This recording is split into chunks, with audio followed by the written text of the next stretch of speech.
How we doing, Nation? John here. Hopefully we're 5x5. I had some audio issues on my end. I was going to try and wear this, y'all, but I got to have my headset on apparently. So I'm J.R. Ewing in spirit. I'm joined by Mr. Dynamite. How you doing, brother? Doing all right. How are you? Anybody you want to give a shout out to specifically, Dynamite? I'll give a shout out to Warlord TV. I hope he's in here tonight. Hopefully he is or will be.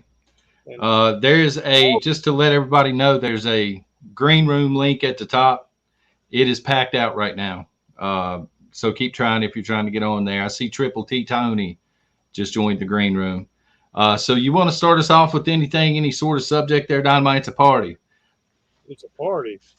Yeah, man. It's a beaver bash. Look what my wife got me this fixed up here. And I was going to wait on Caveman James' brother. He had a family member pass away last night. So I just wanted to show you. She's got me crackers fixed up with your cowboy candy on it. All right. And also a piece of cake. And so we'll get into that in a little bit. I can smell the heat on it already. I'm going to go ahead and bring somebody up. It looks like Squatch America's first in the queue here. What's going on, brother? Hello, that was me. I had my mic off. Now can you hear me? Yeah, can hear you fine. Thank you very much. How you doing, brother? I'm doing great. Like my coffee, man. I don't know how long it's going to last tonight. Got mine right here. How's it going? So, Squatch America, for those that don't know, you have a pretty cool YouTube channel. And tell us a little bit about Bigfoot. Do y'all just hunt for, do you just squatch or do you do other things? I primarily just look for Bigfoot. What happened is I got out of the military and I got a degree in anthropology, and my expertise is in Native American culture. So I got to talking with tribes from all over the nation, and every single tribe in the nation has a Bigfoot legend. So after I retired, I got into Bigfoot hunting. Actually saw one 4 years ago. So that pretty much solidified my belief. That's I'm one of those, you know this, I'm one of those folks that's on the fence, but I'll be honest, man, if I saw it, I'm all in. I would probably dedicate part of my life at that point to trying to prove that to everybody else. Where you at on it, Dynamite? Bigfoot and such. I don't disbelieve. You don't disbelieve? I don't disbelieve. There you go. But I haven't seen one yet, so. I would rather have. What really? Go ahead. Oh, I was going to say what really got me into it is I've found, working with tribes from all over the nation, I found pictographs and stuff that are 1,500 years old of Bigfoot. So there's a lot more history than people know there is of this thing. So, tell people a little bit about your channel, man, if you don't mind. I've been over there a few times lurking and stuff, but. Yeah. Okay. What we do a live show every Thursday night, and plus we post stuff we do when we go out in the woods, videos. But we get other Bigfoot experts from all over the world come on our show. We've had a lot of the guys from a lot of the TV shows, like from Finding Bigfoot. All those guys are friends of mine, and I actually was on a couple of the episodes of Expedition Bigfoot. I did a Bigfoot Nike commercial. Don't blame me. And hey, it was money. Okay, I bought preps with it. How's that? There you go. I use some of that Nike money for preps. So, but so we have like I said, every Thursday we do a live screen or StreamYard show with guests from all over the world, actually, and we also bring on people from our group We have probably about 1,500 people across the nation who's part of Squatch America, who are investigators for us. So when we have a website. So when we get reports, we send them out and follow up and interview people, and then we put it on our YouTube channel. I pulled this comment up because I wanted to bring this up if it's okay. I know you probably deal with some of these kind of comments and the disbelievers, if you will. How do you deal with that in what you do? Because it's got to be hard enough what you're doing already. Yeah, it is. The story and myth, I get that a lot from people, and of course there is stories and myths from a long time ago. But I always put it this way: I have a little different. I guess I'm gonna have to put on my tinfoil hat for a second, but go for it, man. Yeah. But as an anthropologist, I know at any time in history there has been 2 to 3 species of humans living together at the same time. So it wasn't like Neanderthal turned into us. We lived together at the same time in the same place. In fact, French people are 5% Neanderthal, so we bred them out. So at any time in human history, there's been another human species living with us. So why is today different? This thing walks upright, has small canine teeth. It makes it a hominid. So it may be another human species that just lives in the wood, and they're probably as smart as us, and they avoid us like the plague we are most of the time. So I can't blame them for that. In Biden's America, they're like, no, we don't want none of that smoke. It probably makes you smarter than us. Yeah, well, that would make it smarter than us. There are some people on the extreme left that, they're behind Bigfoot on the learning curve, I would say. You got anybody you want to shout out? Anything else you want to tell people about your channel? No, just go over and like and subscribe, because we got shadow banned just like everybody else does because I was making fun of COVID. Oh, I said the word. Sorry. I don't care, man. I don't care if they shadow ban me or not.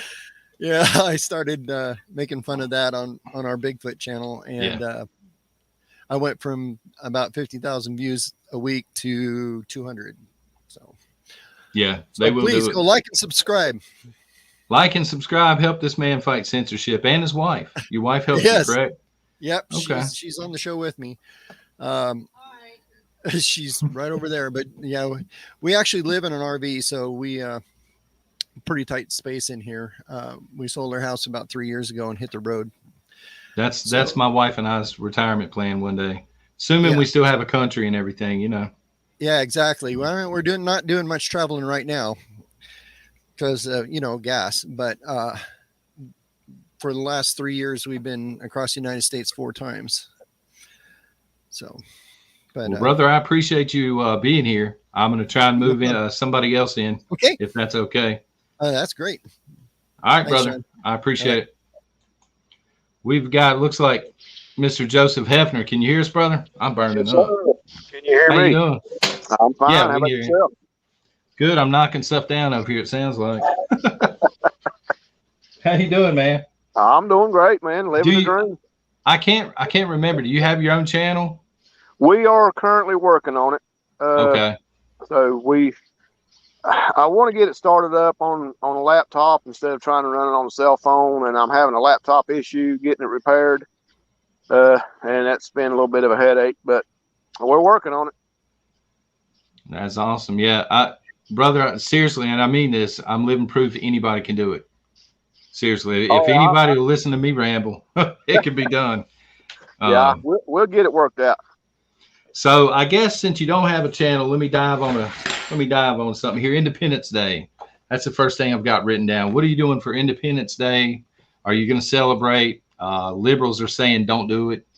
Calling us, I think colonizers is the word they're using. We're gonna sit outside here and watch everybody shoot off fireworks. Let them spend their money. We're gonna sit out here and enjoy it. Just sit out here in the woods and watch the activities go on. I ain't checked into them this year, but fireworks probably expensive, like everything else. I'm sure they are. We're close to the South Carolina border, but we don't venture down there to get none. I got you. Any thoughts on prepping? Anything? I mean, 5 minutes or so, whatever you want to talk about, man. We've been at it probably for 15 years or better. Wow. We've had to move all our preps into. We purchased a building. It's a 10 by 20. We've got it filled, and we're on our second 10 by 20 building. We have a mag. We just currently gained 2 more members in our mag, and that gives a total of about 15. Probably, I think 4 of them, not me, but 4 of them are ex-military, and one of them's my grandson. He was just dismissed this week from the military. He got home because he refused the government whiskey shot, and he had a year left, and I'm glad he stood his ground. Yeah, I mean, that's good, but it's still shame, you know.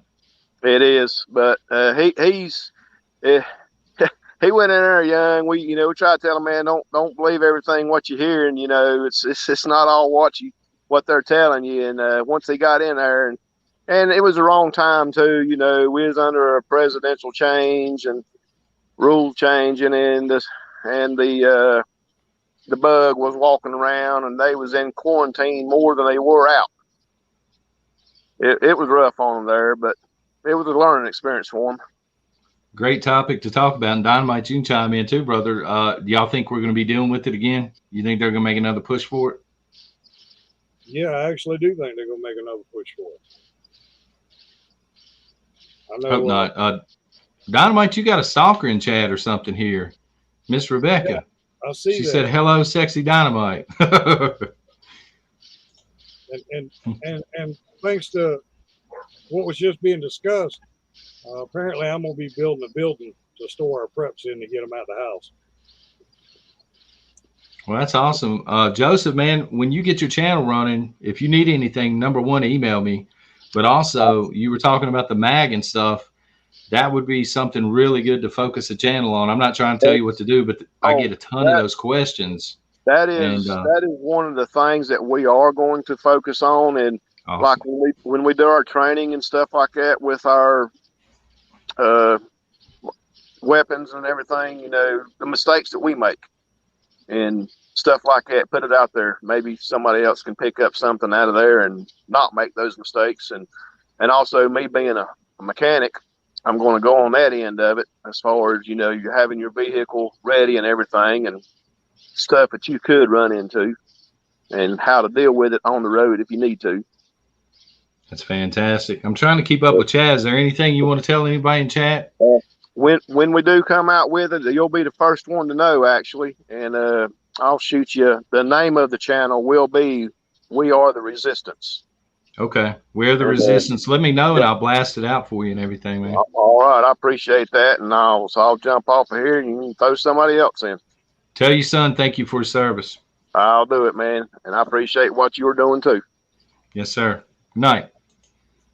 Oh, let me see. We got Matt and Kelly. First of all, let me say, Kelly, what's going on? Heathen was the first in the house tonight. Of course, it was set up 4 hours early. How are you doing? We're doing good. Yeah, can you hear us okay? Yep. Drew? Yep. Okay. Hello, how are y'all? We're How good. many knives and guns Matt got on him right now? Well, He's got I got a crossbow. here, let me put a picture here. He's got a crossbow right here. This man was strapped up in Tennessee. And this.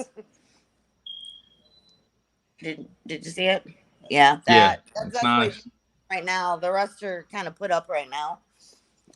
But yeah, I wanted to jump on for a minute. I'm kind of nervous, and so I'm actually a really shy and quiet person. So this is like coming way out of my comfort zone. But we do. Well, you never get out of the house because you're always up trying to be first in the lobby. Yeah, that's pretty true. But we do want to start a YouTube channel, and that's what we're trying to concentrate on. But I was like, well, let me see if I can get on here and talk first before I actually try to do that. But we're also artists, so we wanted to do one called The Prepping Artists, and do it a little bit. There's so much gloom and doom, not on your channel, and I appreciate that so much, but so much out there. Sometimes it's so, and for new preppers especially, it's just so hard for them. And I think a lot of them see that and they think, okay, well, I'm just done for. There's nothing I can do about it.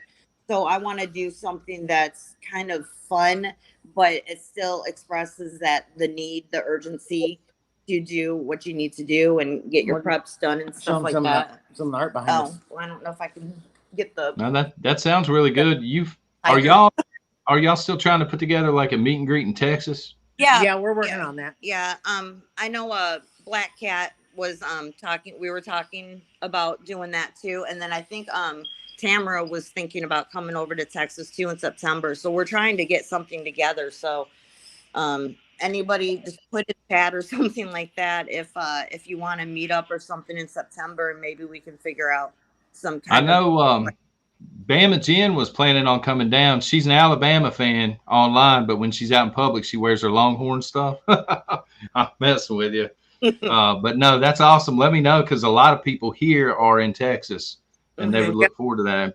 We're trying to think a location would be convenient for everybody. The problem is with gas prices and everything, people don't want to be driving very far. So we need to find not Austin, right? You're not doing it in Austin, Texas. Yeah, and just actually today the gas price here at Sam's is $4.19. Yeah, it's gone down. It's at $4.19 now. That's the lowest it's been in a long time. So I think it's $4.49 here. So yeah, any shout outs or anything y'all want to give out? People are finally putting a face with the name and stuff. Right. They said in chat. Well, I want to give a shout out to Bamagen and all the moderators for everything that they do and keeping up with chat and everything, because they do a really good job of saying hi to everybody and welcoming new people in and stuff. So I just want to say thank you to all you guys for all of that. And that is awesome. We enjoyed meeting you in Tennessee now. Yeah. Now I'm thinking Yeah, actually, that was the first time I'd been to Tennessee when I was really young, but it's been a really long time. That was the first time we've been there. And now we're actually thinking of looking for property or something over there. So I guess if you get it outside of Pigeon Forge, like right outside, you can probably find it a lot cheaper. It's expensive where Pigeon Forge is. Yeah. But I appreciate y'all being here every morning, whoever's manning the computer when you're first in chat or whatever. Yeah, I appreciate it. All right. Well, yeah, you're welcome. All right. Thank you. Bye. I left this comment up. Mally is from Carroll County, Virginia. Mally, I was just there last night. They were having a demolition derby. Well, it was in Galax, Virginia, but you probably throw a rock and hit it from where you're at. So yeah, just wanted to mention that. We got, let me see here, Dynamite. Lawyer 69, is that correct? Am I saying that right? Is he awake? Oh, no. The UN got him. He looks awake. Blink 3 times if you're in trouble, brother. And Dynamite will head on over there. Lawyer. Hey, lawyer. Are you there? Hello? Can you hear us? Yep. He might not be able to hear us. I don't know sign language, Dynamite. We in trouble here, son. Well, I know sign language is probably not appropriate for this. Let me see here. Oh, gosh. All right.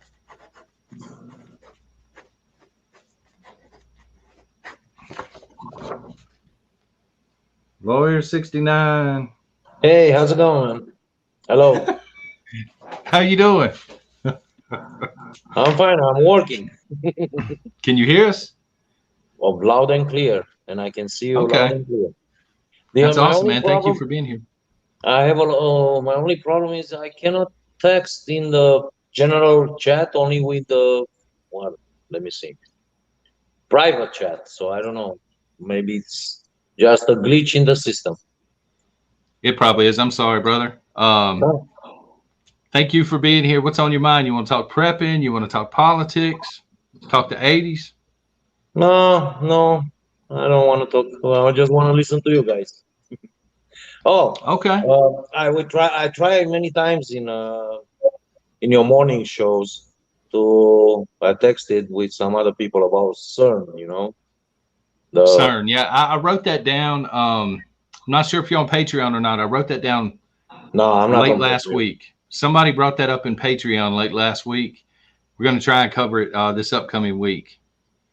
Because it's a lot of crazy stuff happening in there. So tons of crazy stuff going on, brother. That's the problem. and I think. right now, I understood that they're gonna use. I mean, we have this problem with the energy. You know, I just posted in our chat on Telegram about England are about to use all their gas resources for the summer, and in the winter, you know, Libya just stopped any export of their gas, which Europe get a big part of it because of the riots in there. So it's gonna be fun in Europe. Fun in So Europe and then fun in here, right? of course, Shortly thereafter. we're gonna give everything to our brothers, not to our people in here. So I don't know. I I have a minus 25 Fahrenheit or Celsius sleeping bag. That was the best acquisition I made last year. You know, I found it Yeah, cheaper. they're So I'm they're ready. more expensive the lower you go down, but they're worth it if you can Yeah. afford it. So yeah, and I understood that this sun is gonna use a lot of energy when they're gonna turn it on fifth.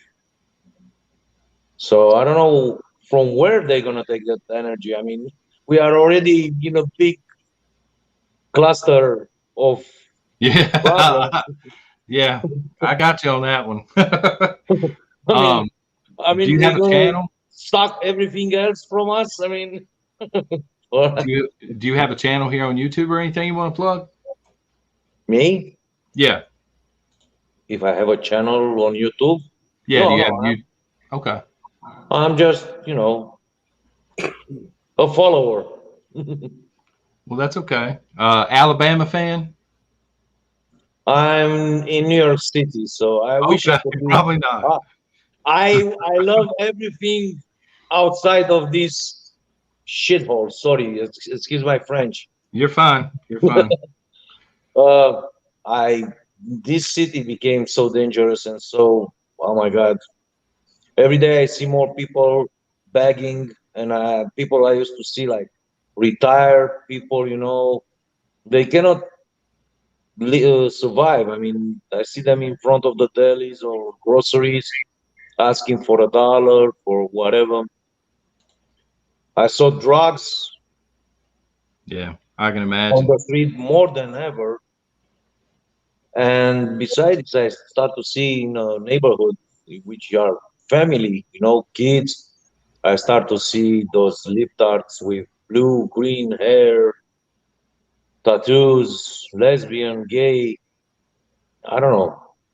I think somebody is paying their rent in here, and they are staying here because when it was Roe versus Wade decision, I saw a lot of them going with the train to the city. So probably somebody paid them to stay here and be ready to riot or to whatever. Anyway, Yeah, It's you posted a bunch of pictures from one of the parades or something up there over in oh Texas. yeah, we got gay parade. Yeah, well, I mean, why not? Oh, what shocked me because where I live, uh, I have the gay parade close to me. I mean, like 20 feet, and there are a lot of crazy people. This year, I never saw so far so many young people with kids. If in the past they were like, let's say, over 30 years, 27, 28-year-old up, now I saw with kids. Kids, I mean, 2, 3, 4, 5 years old, 16, 18. Of course, some of them, if you ask them why they were there, they were just for fun. But still, you know. Anyway, I really enjoy your show, John. I appreciate you being here, brother. I wouldn't have Always. the show if people weren't here listening. You know what I'm saying? So I really do appreciate it a lot. I Um, love that crazy family on yeah, Telegram. Yeah, I peek in there every so often. I'm almost afraid to sometimes, but it's not bad. Hey, Yeah, John. Dynamite keeps them on lockdown, doesn't he? we are living in such ugly times that the people must have a little fun. Yeah. I wish everybody. There are a lot of people which I saw them online on Telegram, and they are not texting. They're, come on, brothers, come on, sisters, go say something. Don't stay in the shadow. We are a family here, so let's talk together. You need help, we can help you. You need suggestion, we can help you. Well, I know It, go ahead, Dynamite. this man right here. He puts a lot of information over on Telegram. Okay. I He need to check in there more often, man. Thank you. and if I'm not mistaken, he actually could give you some firsthand knowledge of what it's like to live under communism. Yes, I was born and I grew up in communism, yeah, in Romania, southeastern Europe, the most bloodiest change of communist regime and you know why that happened? It was the bloodiest because Ceausescu, the dictator, with now connect the dots. Gaddafi, Saddam Hussein, Iran, good, very good friends. They wanted to create their own monetary system, like right now it's happening with China and Russia. Yeah, it's no And good. yeah, and I don't know if you guys follow the Russian. I mean, before Gorbachev became president, there were many others who came in power and they suddenly died. Cancer, oh my God, the disease. They wanted Gorbachev to be president of Russia, secretary of the party, whatever he was in that time, because Gorbachev, he was a Frank Mason. His wife, Larissa Gorbachev, he was with a Frank Masonry, Jewish, whatever. So that's why so many presidents died before Gorbachev till he came in power. Anyway, so yeah, it was tough in Romania. In the 1979, the dictator, Romanian dictator, he chose to pay all his debts to International Monetary Fund and International Bank, World Bank, and he took everything, all our production, everything, food, clothes, uh, all industry. He started to sell it, to send it up to export, so he can make dollars. Dutch market was there then, so he can pay his debt. So we were left with nothing. We got how you call this, rationing of oil, meat, sugar. There were lines like I don't know if you guys remember the first Star Wars movie came out in the 70s. Those lines to get tickets. There I were remember the second one, yeah, Yeah, as a there were kid. lines. There were lines for a pair of shoes. Can you imagine that? Or a pair of sneakers, and I'm not talking about Nike or Reebok. Just some Chinese stuff, the cheapest. There were lines. We got problem with the electricity. By the way, everything I see happening right now, based on my experience I got in Romania, and I read a lot and I listened to a lot of people. Um, I think that everything happened in the past was just beta test for what is happening right now. Everything, including the communism, including everything, for what is about to, I mean, what is happening right now and what is about to come. And I have to tell you guys, it's gonna be ugly.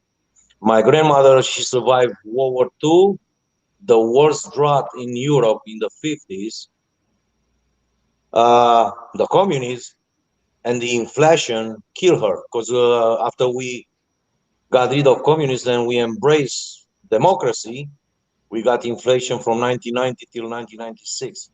I mean, today you go buy a bread, let's say I put it in dollars, not in Romanian currency, $3. In 2 days or 3 days, you go back to buy another bread. Oh, it's $7. Oh, and then you think, let me buy like three and put two in the freezer, and you go after 2 weeks, $30 a bread. And at one point, you're gonna have to choose between eating or paying your bills. And my grandmother was just under big stress, you know, the old people, oh, not to lose my house, not to be correct, and she passed away. She got you know, from stress, from these things, she passed away. So I'm sorry to hear that. They're yeah. telling me in chat, Jess Lowry is telling me in chat that officially right now you are a Telegram celebrity. Just wanted you to know that. You're famous on Thank you. Telegram now, apparently. Thank you very much. I don't want to be a celebrity. I just want to help people, and if they want to know anything, just to Check ask out me. Telegram. Yeah, I mean, you know, my motto in life is, you know what it is? What's It's that? nice to be important, but it's more important to be nice. That's a good motto. Yeah. That's fantastic. I used to work with people before I came in America. I used to supervise thousands of people, so I know how to work with people. I was a tough boss, but I always been fair with those who's doing their jobs, you know. So I love America. I came here in America thinking that, oh my God, land of the free, and it's land of the free. It's still land of the free. Oh, by the way, I I want to tell you something else. If Okay. this guy is gonna implement, if they're gonna implement the digital dollar, it's gonna be game over. Yeah. Oh, they're working on it. At some point, they're going to try. It's gonna be game over. I'm telling you, it's gonna be. You're not gonna be able to do anything. You're not gonna be able to. They're gonna track you everywhere. And if you get out of the line, especially if you are Christian, white, patriot, Social credit rebel, score, right? yeah, it's gonna cut. I mean, you saw the Canadian truck. What happened with them in the beginning of the year? They froze their accounts in the banks. So that is gonna be the big enchilada in this game. The digital currency, the digital dollar, is gonna be game over. Oh, of course, we're gonna have some parallel, because even in my country, when we were with rationing, and we got black market where you pay a little bit more for, let's say, 2 pounds of meat, to 2 pounds of sugar. It's gonna be that, but it's gonna be very hard. I mean, we have to understand right now the level of tracking and knowing what you are doing. It's incredible. I mean,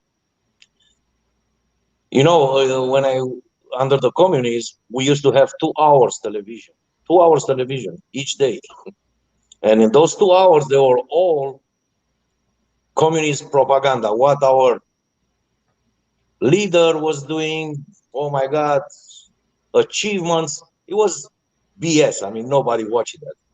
It was a good time for me being a teenager. You know, I read a lot of books. Our WhatsApp was in front of the building or in the park. You know, playing,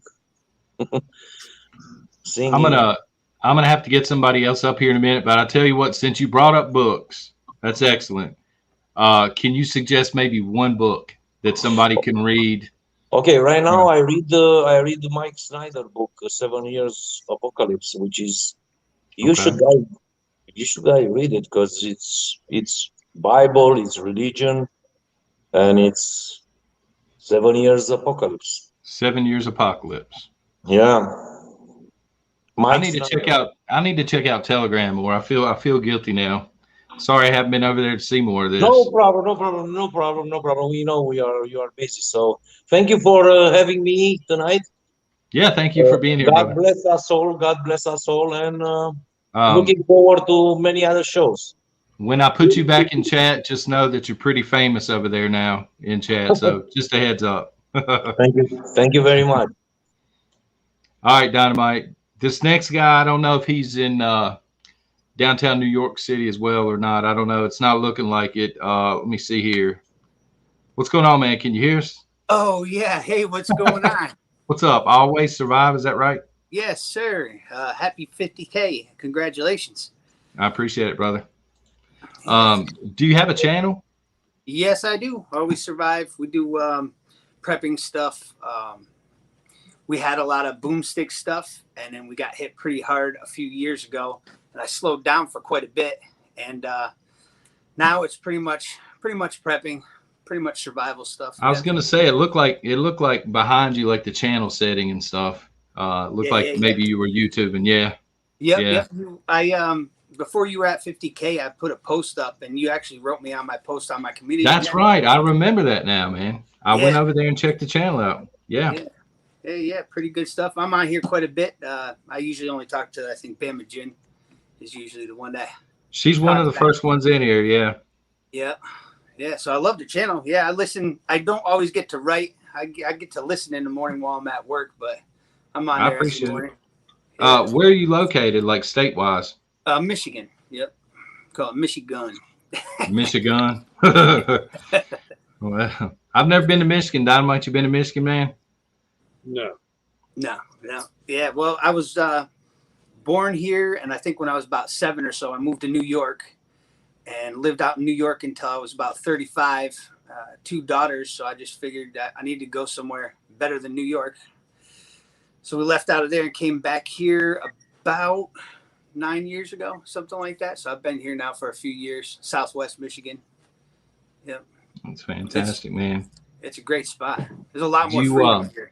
Do you do any live streaming on the channel, or is it all uploads, or what? I used to do quite a bit. I was doing like a Wednesday night, like a hump day gun talk kind of a thing for a little while there. I actually got a rifle certification as far as teaching.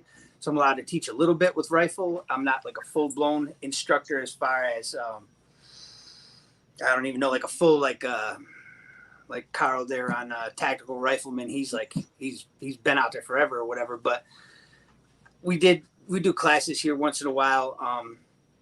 And the live streams just kind of slowed down once I got hit, because all of a sudden I was getting like 5 people on there instead of, I mean, I've been on YouTube now for 7 years or something like that. And it seemed like a couple years ago, it just took a big hit once they started censoring everything. It's crazy.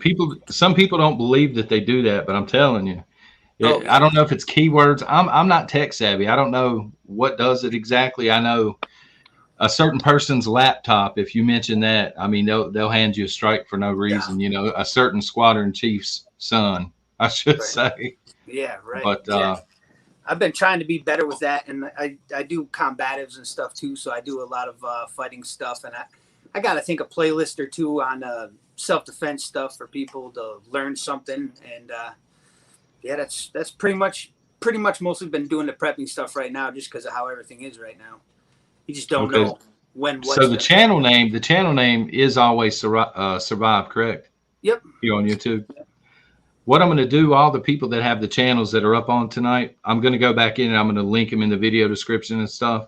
I just didn't know who was showing up tonight, to be honest with you. Oh, sweet. I would have had it linked. I appreciate it. But no, man, any parting shots, anything that you, other than stacking bullets, obviously, what else should people be stacking focused on right now?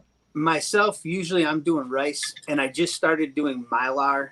I was getting into the dry canning, and I eat a lot of rice to begin with, so it works out great for me. I've been buying extra stuff in cans pretty much to put with my rice.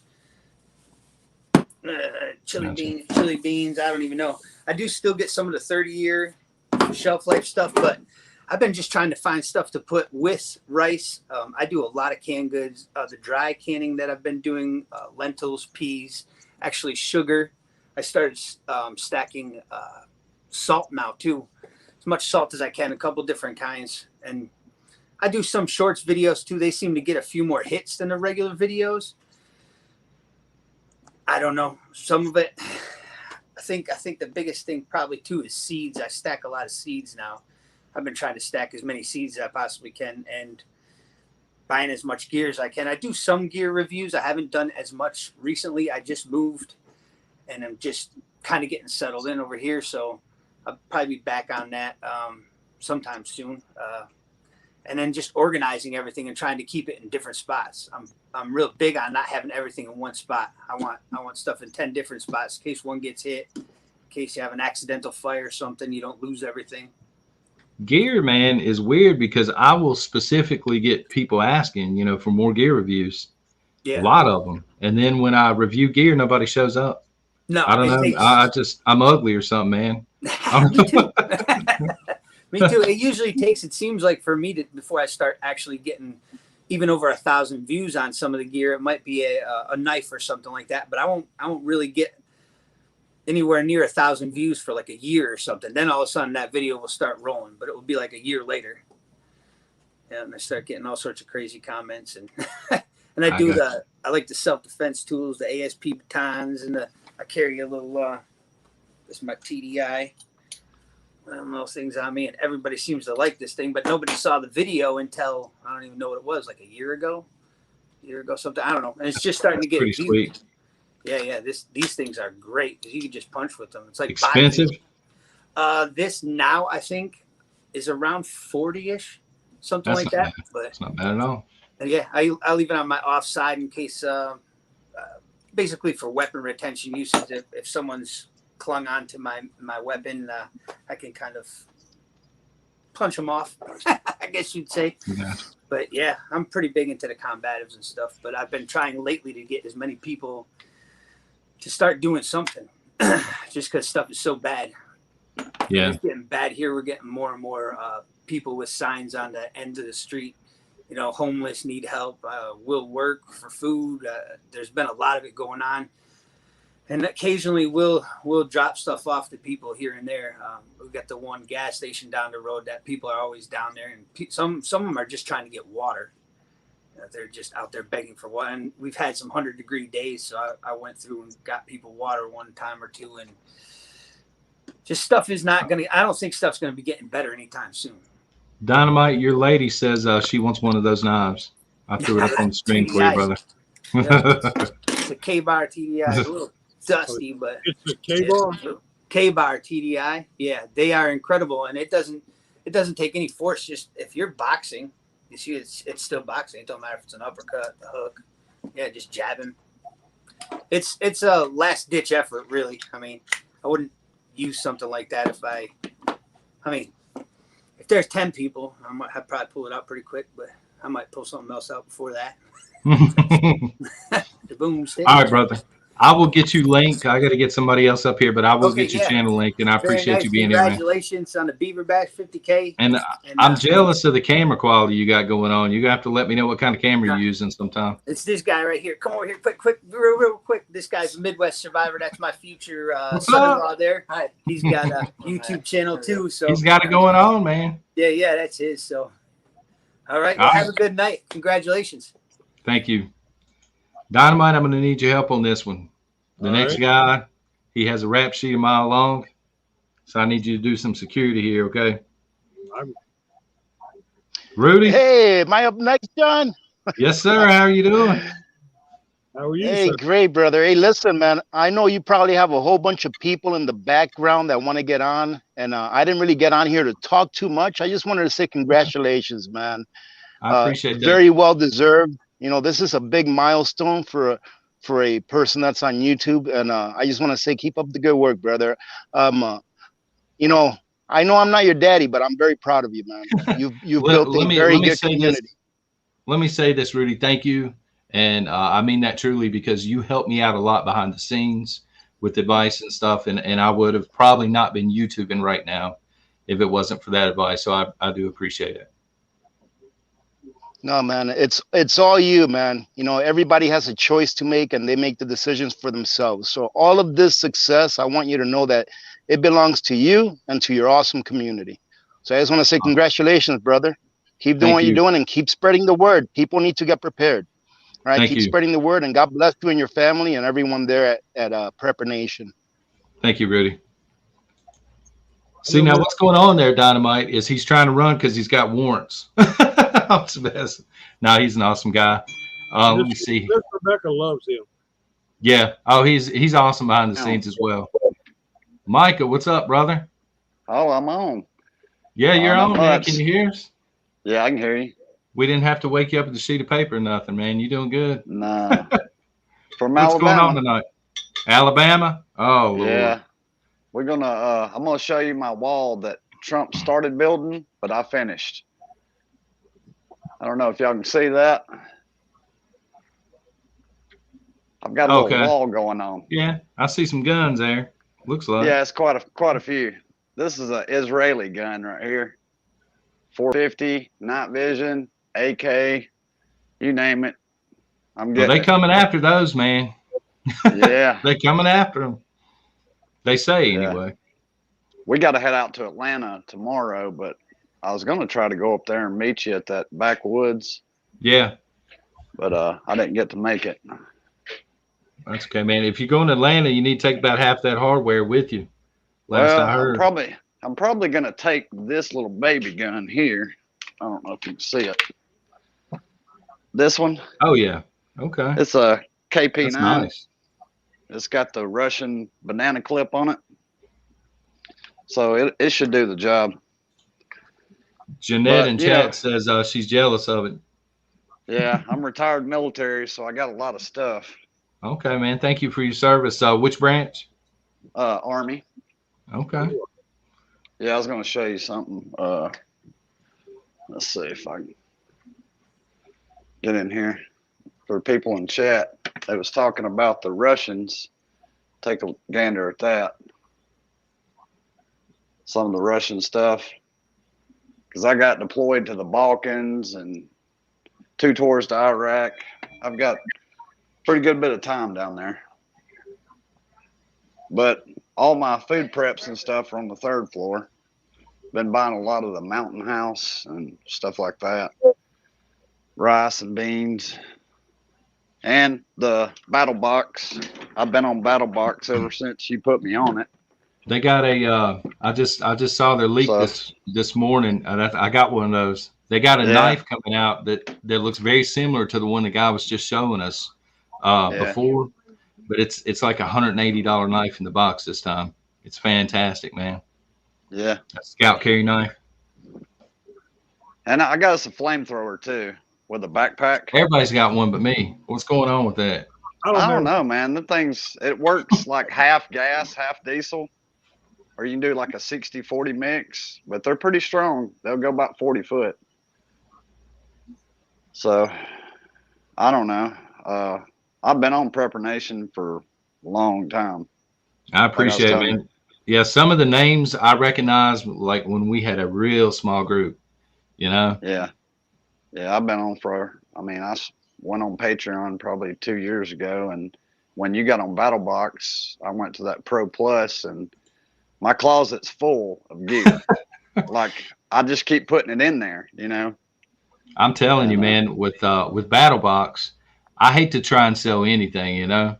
So I do turn down a lot of offers, but with them, man, and talking like to Brandon, they're supposed, you know, the people from Netflix and stuff. They're really cool behind the scenes, man. They really are. And you know, they're just like, we'll send you the gear. If it sucks, tell them it sucks. I'm like, okay.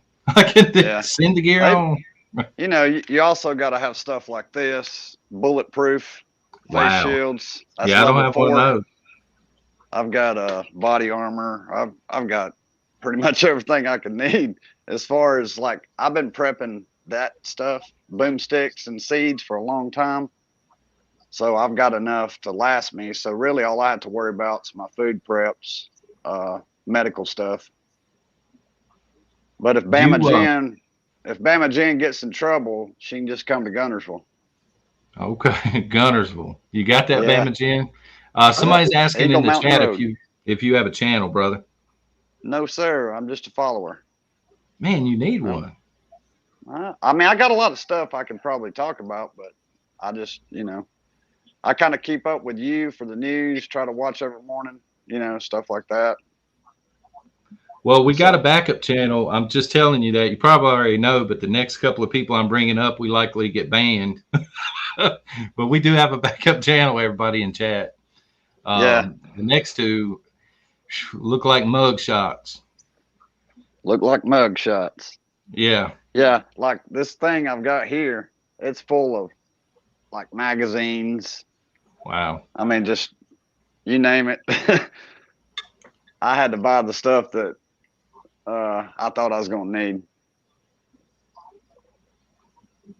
Well, I know where Gunnersville is, so next time I'm Yeah. in Alabama, if something happens, I know where to go. Well, see, the way I got it, my property, my driveway is pretty much straight up. And for a security aspect, I mean, if I don't want you coming up, you can't come up. But, you know, I live on Eagle Mountain Road. It's right off Wythe Drive. It's a 2107, but I'm not dead in the city. So, you know, with a few chainsaws, I can be where I need to be. Let me tell the folks in chat this. When a man starts telling you exactly where he lives, he's got a contingency plan. The security's in place. Oh, That's yeah. somebody that ain't messing around. Yeah, I got it handled.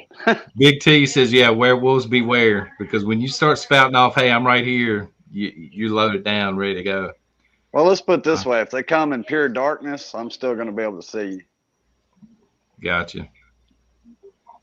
And I got, you know, my brother and about 15 other dudes that's helping me. Most of them have military experience, so we're good. I don't know if you'd call it a mag, but it's just, you know, pretty much like one guy I did serve with. He's with me, but If you they're know, going to give we're you in the South. any kind of assistance, man, they're a mag to some degree, you know. Yeah. But yep, long time. Glad I got to get on here. I appreciate you being here, brother. Hopefully, Get we somebody don't else get banned in on here. this next crew. Yeah, get somebody else in, and I'll see you in chat. Thank you for your All right.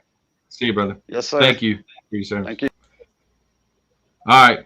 You ready for this, Dynamite? Might not have a channel after these two, but, man, I'm a huge fan of both of them, especially Vaughn right here. What's up, brother?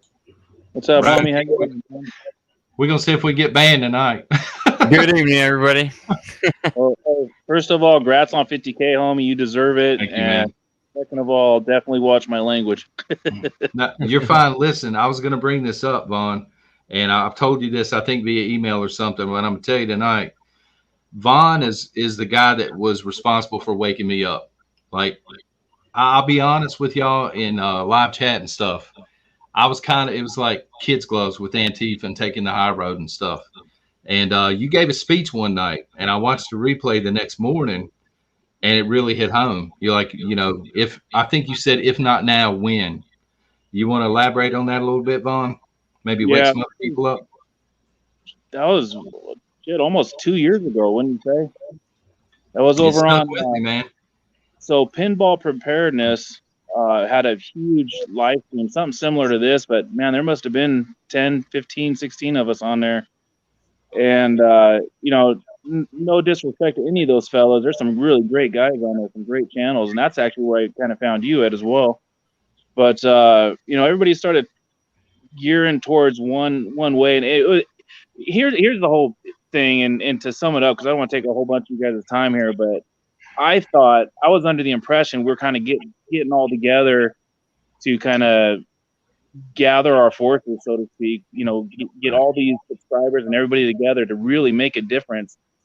And, you know, Pinball, God bless him, started talking about making websites and passing out flyers and things like that. And I'm like, we are so far past that time in this whole scenario. I mean, even if we would have started something a little bit more aggressive back then, it may have been too late. How much more so now that we've all been, you know, sitting on our hands, so to speak. I'm not advocating, you know, everybody take up arms. All I'm saying is talking. If not now, when are we going to do something? The whole time for talking, I think, is over. We talk till our faces are. We got to take another step, and whatever the case that may be. That ruffled some feathers. However, I think a lot of people liked it because my subscription count went up probably double.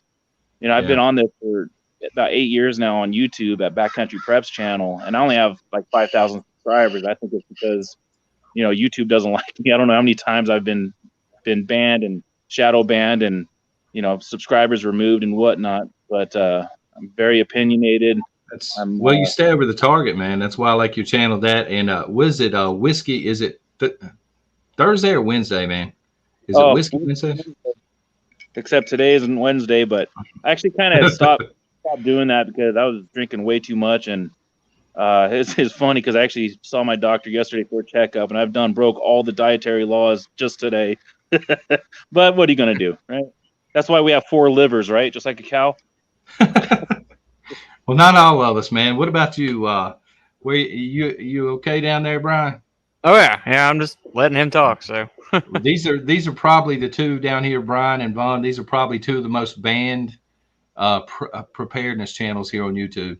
If I'm being honest, I'm doing a little better now than what I was then, and my channel's currently been growing. First, I want to say congrats, John, on the 50K. Oh, yeah, man. I've been with you since last year. So I remember some of the live streams, man. You being here. Yeah. I'm like, yep, they're flagging us. Yeah, I was a little more crazy then. I'm trying to be a little more careful on some things. I mean, I've also got a Rumble channel. I'm trying to grow that one too. Now there, I'm a little more open, not really too worried as YouTube is, because the owner there doesn't really care. He's pretty constitutionalized, and he's usually pretty good at you just putting whatever you want on there, as long as it's within taste and it's not breaking the law. But I want to say thank you, though, for those guys that are out here now that have joined my channel in the last few weeks to a month. My channel's grown from approximately 150 people, and now I'm already over 300, close to 350. Hopefully going to get to 500 or 1,000 pretty soon. When I get to 500, I was thinking about doing like a giveaway. It'll be probably like a tenth of gold, a 1/10 piece. And then when I reach 1,000, I'm probably thinking about doing like a half-ounce giveaway. And those that don't know what my channel looks like, you can just search Brian Keith Prepper, and this is the channel that you'll actually see. You'll see the flag in my picture in that. A lot of my videos lately that I've been getting a lot of attention on is a lot of my prepper hauls, Walmart hauls, food storage, stuff like that. I do other videos too, but they get some, but not really too much. Right now, the one I've been getting a lot of comments, especially today for some reason. I got almost 5,000 views on one of them right now that I looked on the analytics on the customized area in the channel. I was like, whoa, crap.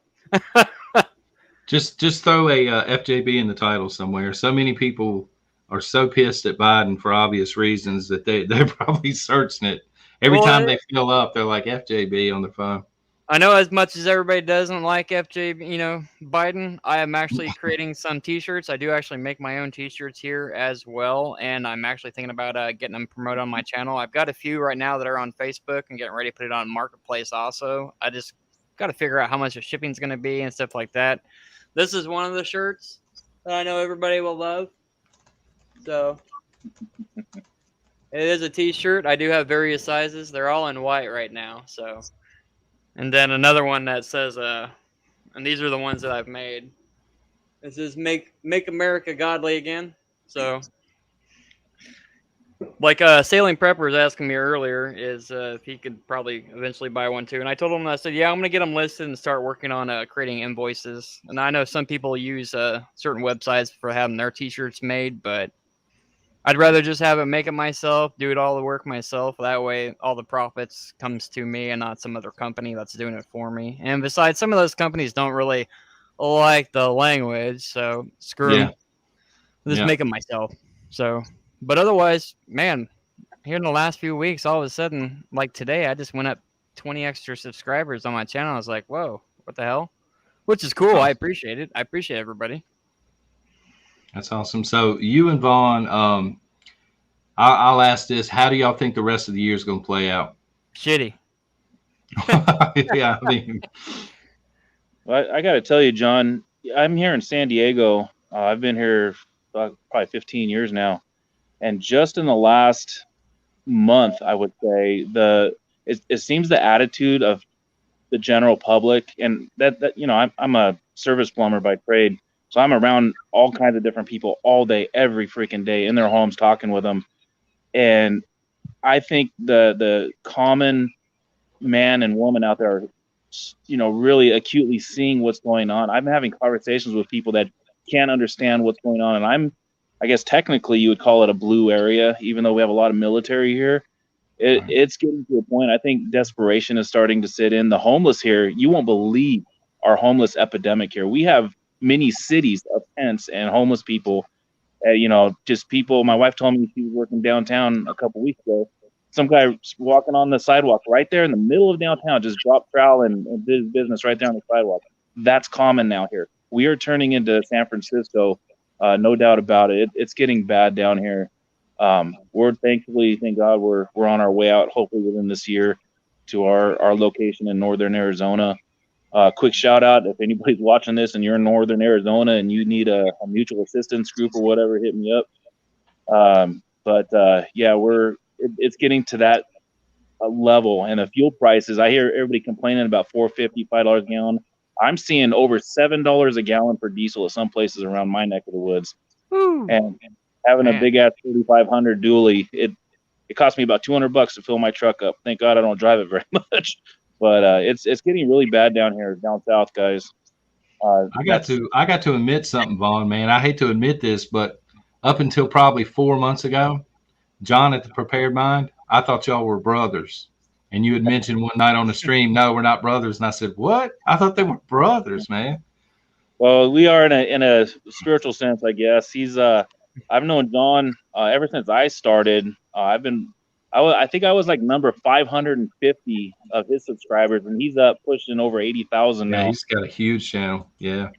Big shout out to him and the R Syndicate. I'm sure those guys are watching. They have an R Syndicate meetup right now up in the Northeast. Unfortunately, I wasn't able to fly up there, but a lot of good cats out there on the East Coast and down south there. Yeah, right, same as Vaughn, man. like here in Kansas, man. I'm seeing a lot more people ticked off, even going shopping at Walmart. There's people that normally you wouldn't imagine saying anything, and they're flying like crazy because of the prices. Our gas is normally one of the cheapest areas in the United States because we're Kansas. And for those that don't know, I live in the state of Kansas here in the Midwest. So there's a lot more reaction going on around here.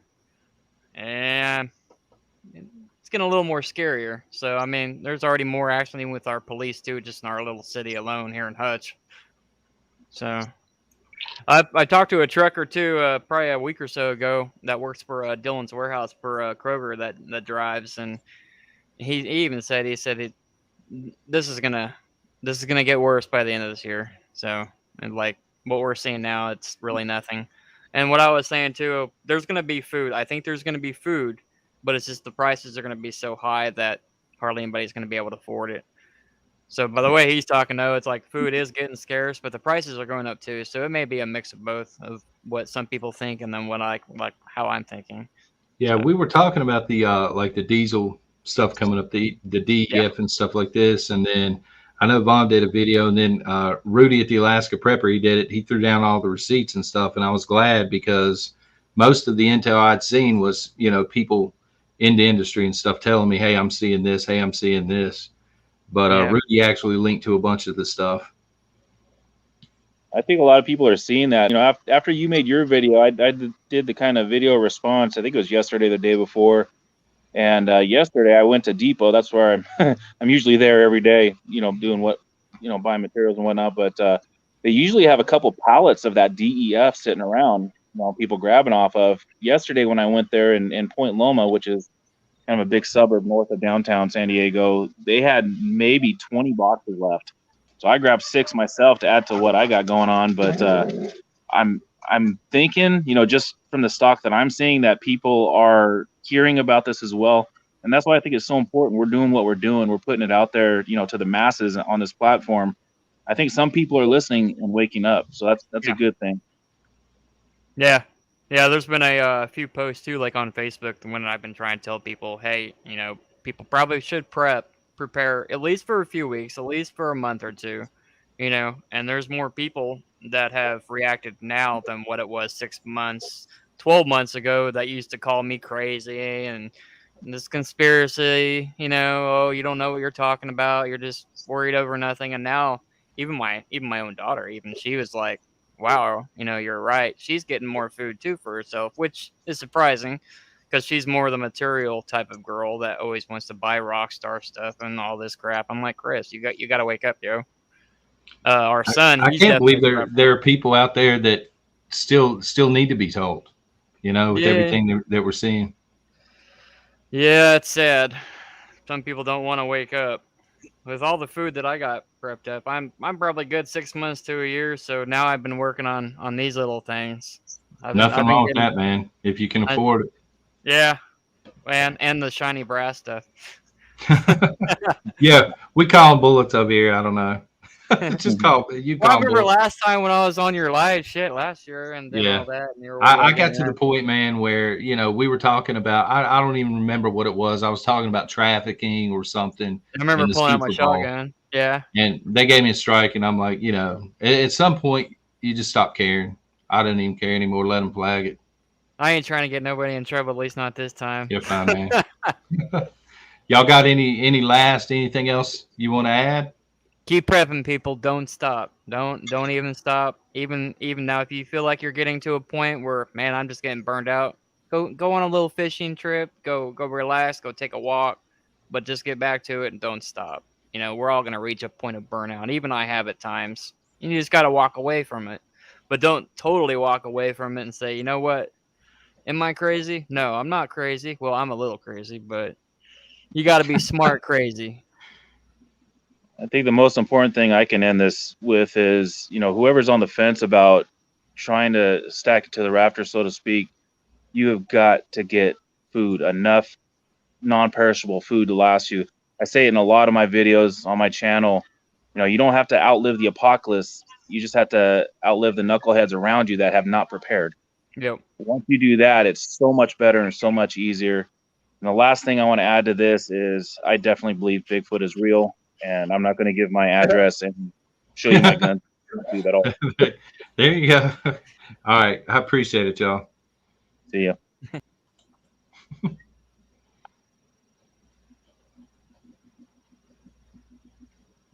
This night's going to cost me a fortune.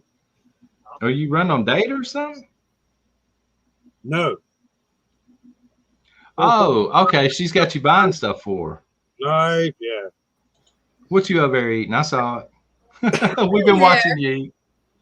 Yeah, I was eating because it's like 7:25 here in northern Nevada. So how are Northern you? Nevada. What's that looking like?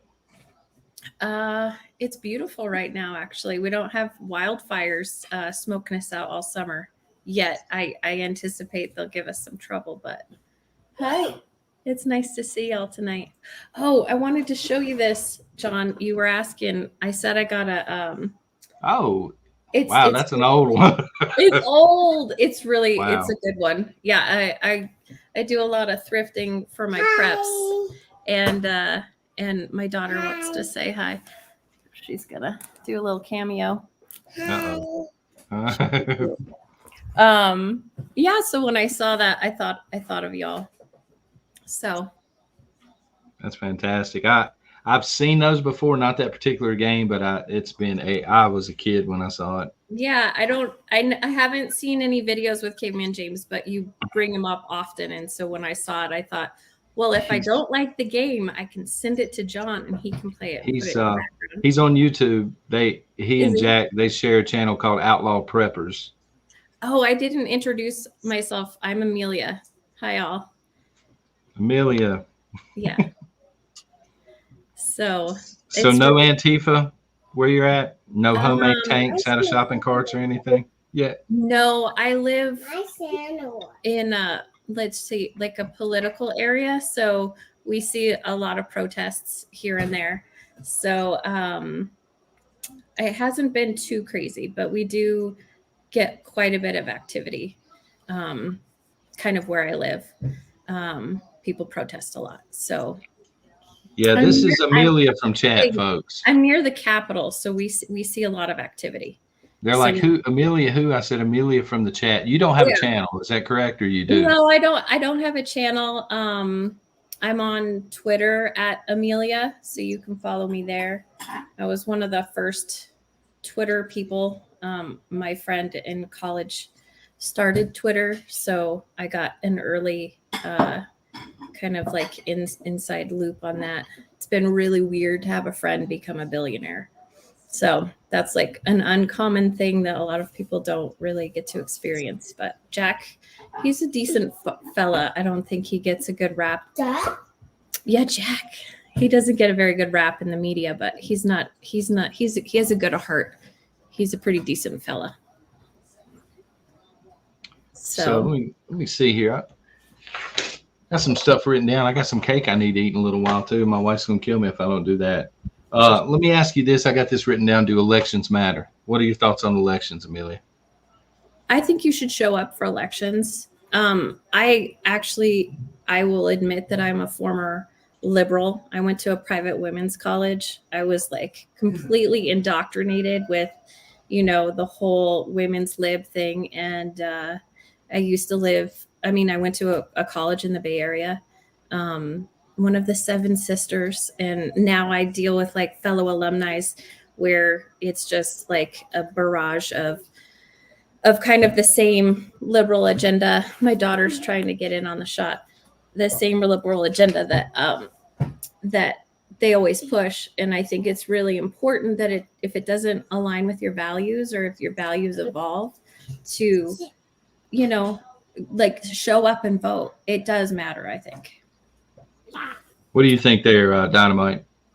I think you should show up and at least try and not let them don't hand it to them. Mm-hmm. Exactly. Yeah. We need to be out there to vote, and we need to do it in mass. Oh, so yeah. If they steal it, at least they'll know that we know they stole it. Yeah. Yeah. So it's good. I'm reading the chat. Better Critter saying, I'm awesome. Thank you. And he's saying Jack is a POS. Hi. The next generation of beaverines right there. Ink stars, of course. Yes, my dear. Do you want to say hi? Hi. This is Eleanor. This is my daughter, Eleanor. She just turned 3. So this is why I prep, and this is why I have a big garden, and I have lots of food tucked away in the house, and I show up in the chat all the time to get intel from you guys. And I just really appreciate the community. I think it's really awesome. Well, thank you for being here. You're here almost every morning. Yeah, it's really fun. So usually you beat me in here. Most people do, though. I'm find my people. Yeah, I found my people. So, well, thank you so much. I'm gonna finish my meal, and I'll keep up with you guys. All right, thank you. All right, let me see here. We got, looks like Red Dog. What's going on, brother? Hey, welcome from Oklahoma. How are you guys? Oklahoma.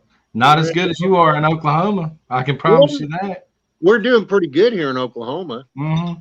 Throw out one of these real quick. There you go. Just because Oklahoma's a really red state. You guys you don't need a reason to throw that down.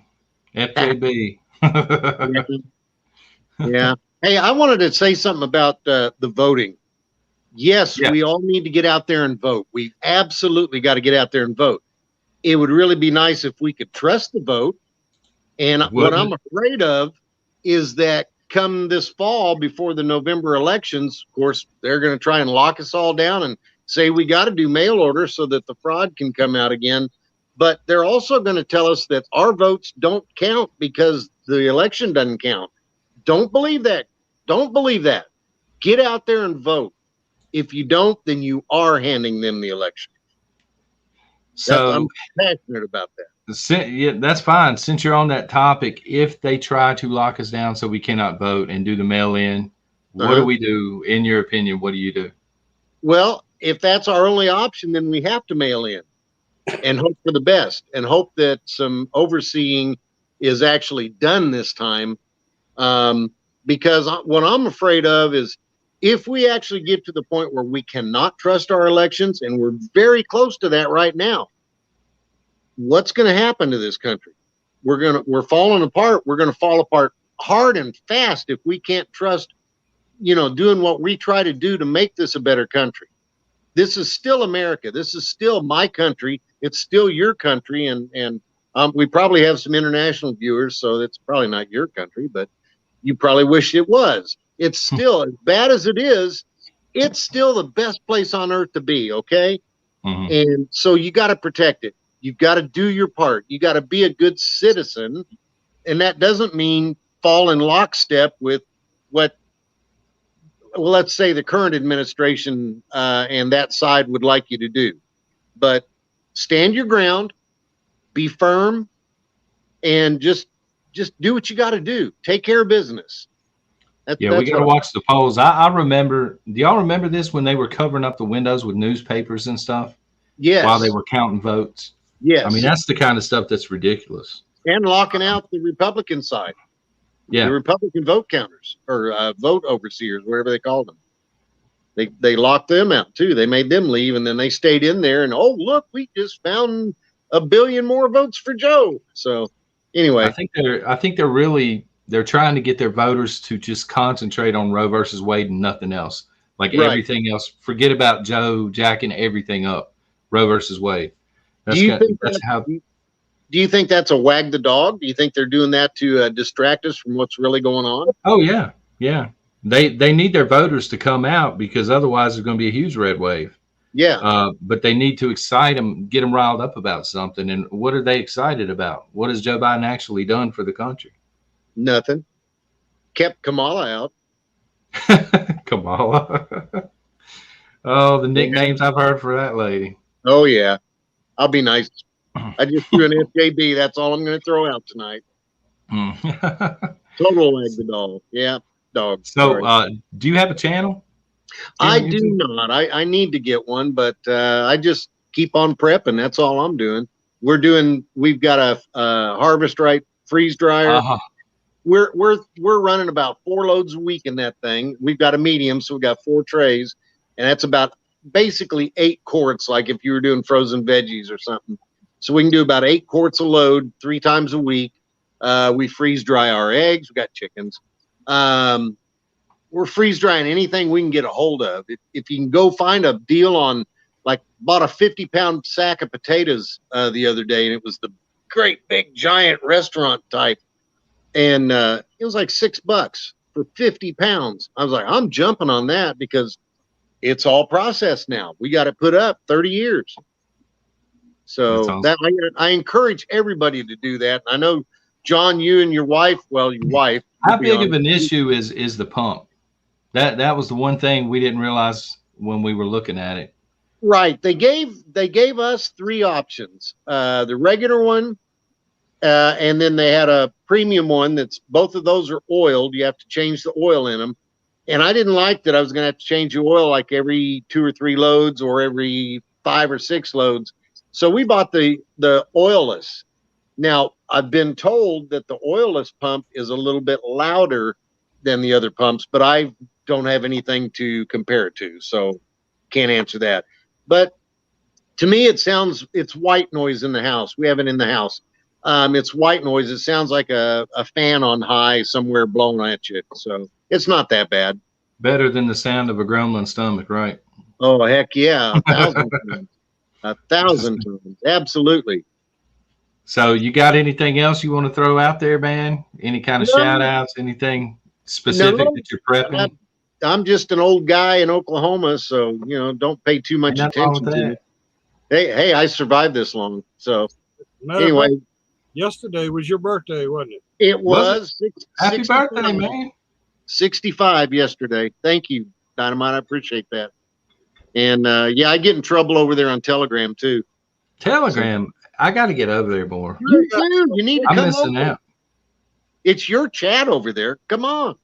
Well, I'll tell you, I was over there, I think it was last week, Dynamite, and people were posting the round videos. And I guess they were posting, like, uploading live videos, and I thought they were emojis. I didn't even know these were the people talking. I'm out of touch, man. I'm still learning the platform. So. Well, I'm one of the mods, and I'm still learning it. Yeah. Yep. Well, I appreciate the mods over on Telegram and here, Bama Jen, for an example. Man, that lady says hi to me every time I come in, and I love it. So it makes me feel at home. So I appreciate it. I appreciate you being here, man, and happy birthday. Thank you. Thank you. Happy belated birthday. All right. Happy Independence Day, America. Yes. Be proud. Be strong. whatever, I don't have a tagline. All right, man. Take care.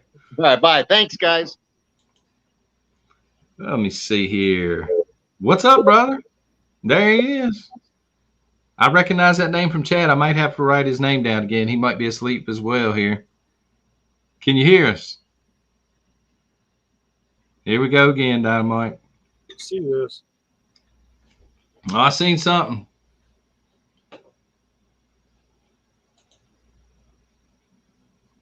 We can't hear you. At least I can. I don't know. I'm old, though. I can't hear him either. I like his shirt, though. I like that shirt.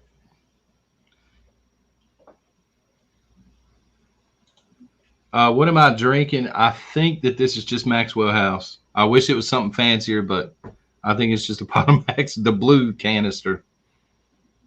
No sound. Brother, we can't hear you. There's no sound. You might be muted, man. Okay.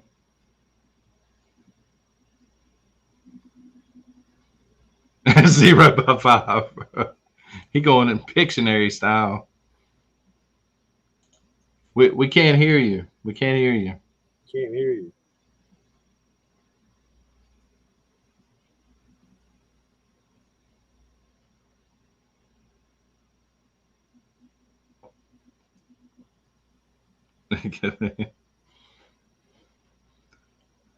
Well, hopefully we can get him unmuted.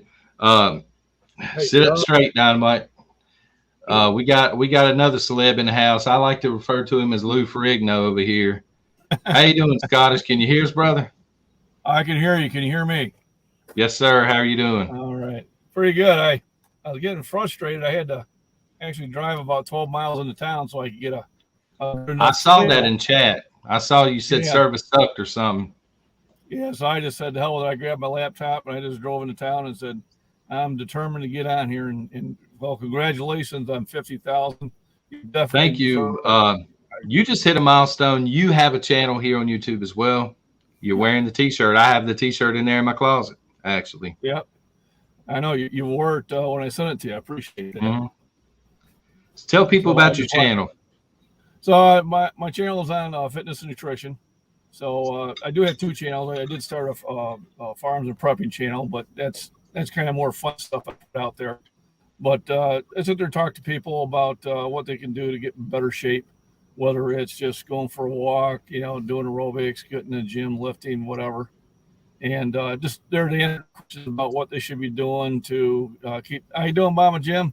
How to keep themselves in shape and how to get themselves, to the kind of next level of healthness. I kind of look at fitness being prepping. You can have all the beans and pea shooters and all that stuff and food and water, but if your health is bad, Paradise Acres, how you doing?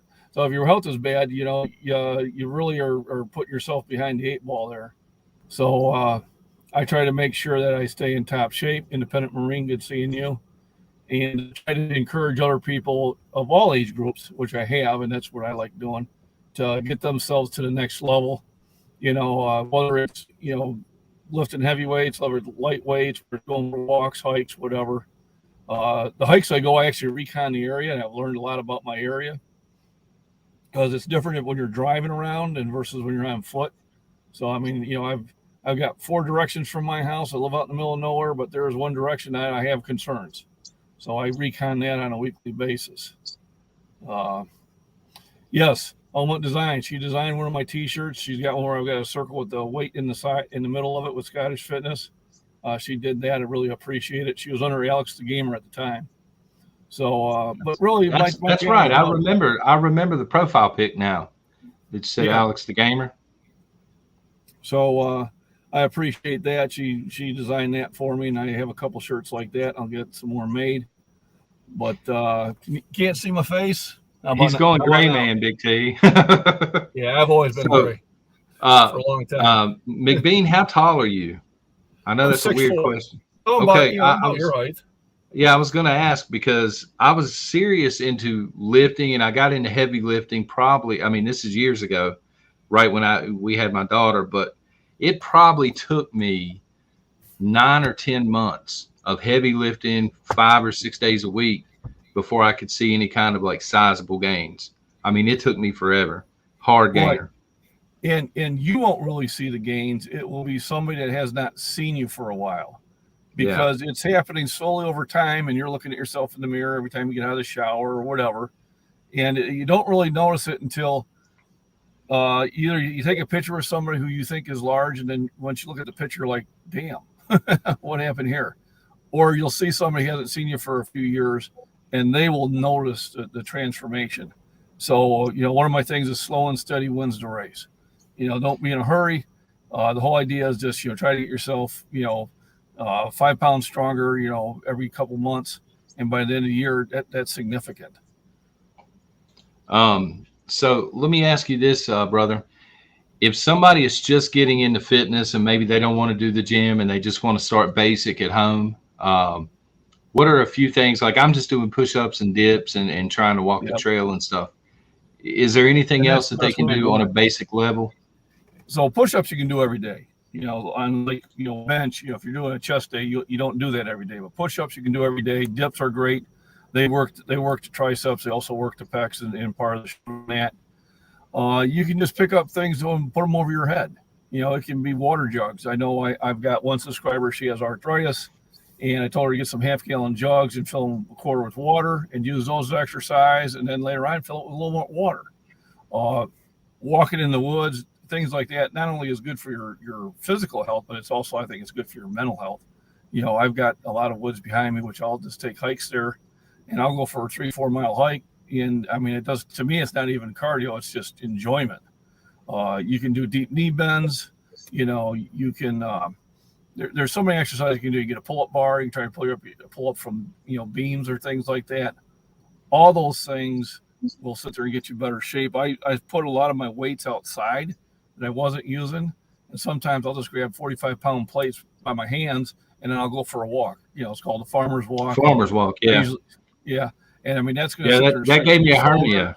I went too heavy, or I used the bad posture, one or the other. And that's what put me down. I'll go out in the middle of my garden, or my cornfield, and I'll say, just a farmer out standing in his field. It's an old joke, but I love it. But I'm going to do a track meet come September. I'm going to do discus. Oh, really? My daughter actually throws shot and discus. Awesome. So I'm going to have to let her know that. Yeah. Yeah. And there are a lot of good videos on YouTube about proper form and training on there. I did that when I trained my boy from fifth grade, and he went to state both his sophomore, junior, and senior year. He can outthrow me. He can spin. It's an underappreciated sport, man. All track and field, but especially the throwing events. Yeah, and I like track and field because it's an individual event, and it's a timed event or it's a measured event. There's no favorites. It's right there. And I tell when I coach track, and I did that for about 8 years, I told them all I want you to do is just throw an inch further than you did last meet, or run a half a second faster. That's telling me that you're putting the time in. And I think it's a good sport. All sports are good, but I mean, this one here, it narrows it down to the individual. Gotcha. So once again, you're on YouTube. What's the name of the channel exactly? So I'll go back and link it, but so people can find it if they're looking for it. It's Mac Bean, and there's an A between them. I'm Scottish, not Irish, and so it's Mac Bean Scottish Fitness. And go ahead and sub. Pop on my live streams, shoot me emails, whatever. I answer every question I get. If I don't know the answer, I'll go research it. I did a series on vitamins and minerals because people were interested in it. So I spent a couple hours researching it and telling everybody what the benefits were and what vitamin A was good for and what the B vitamins were good for and C and all that good stuff. And anytime somebody asks me for something new or different, I go out and research it or I demonstrate it. And always like the challenge. So right now I'm doing the push-up challenges for veterans awareness. So I'm doing 1,776 push-ups for the month of July. Of course, I'll probably end up doing a lot more because it's 58 a day and I'm averaging about 70 a day easily. But and I got a few of my friends on Facebook to go along with it, and it was this other one friend of mine that actually, turned me onto it. So, my channel is going to be a lot of times it's going to be my lifting. It's going to be throwing disc. It's going to be lifting heavy things. I pick up boulders, had to move around some big stones for the wife. And I figured, well, I might as well sit there and pick them up and make an exercise out of it. So I try to mix it up and have fun with it. You've got a couple of videos that I've seen that are viral where you're just in the gym, like pushing serious weight. Yeah. I had one that just went nuts. I actually made my whole channel. I got one out there. It's got 648,000 views. YouTube loved it for whatever reason. And it's where the just getting the gym and lift comes from. I was on some Facebook groups and people were saying, well, you're wearing they were complaining to other people that they either were wearing wrist wraps or a belt, or we're doing a slingshot, we're doing this, we're doing that. And I said, listen, just get in the gym and lift. I don't care what you're wearing. As long as you're doing something, you're making yourself better. And evidently that kind of I think I was benching 460 at the time. And it just went nuts. And within 2 months, I went from 7 subscribers to 1,500. Wow. Well, man, any parting shots before we get to the next guest here? Well, first of all, congratulations, 50,000 subscribers. Definitely deserved. I love your channel. I love your insight on it.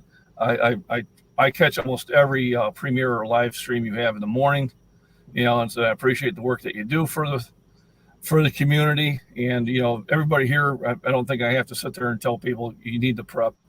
First of all, it's money savings. I mean, the food I'm eating now, I bought 3 years ago at a third the price. And they say inflation is 8%. I don't know where they're getting that number from. It's 40%. Yeah, it's much higher than 8%. And I mean, I'm fortunate because I got the missus 100% behind me. She'll sit there, hey, do we have this? How are we stocked on this? I know, Amelia was on there and some other people were saying where they've got people, even family members that don't get it. I do too. I got a brother just doesn't believe anything's going to be wrong. And I said, well, man, you're in Florida, you're in a hurricane area. You should at least have 3 weeks. Yeah. So I'm trying to get him on. Right. So I'm trying to get him on that part. And I think once you get somebody that'll store for a couple of weeks and they see the benefit, then maybe you can push them to a month. Maybe you can push them for 2 months. But there is going to be that group that they just are not going to prepare. And that's unfortunate because as a community, and I think we can all agree, we want everybody to prepare.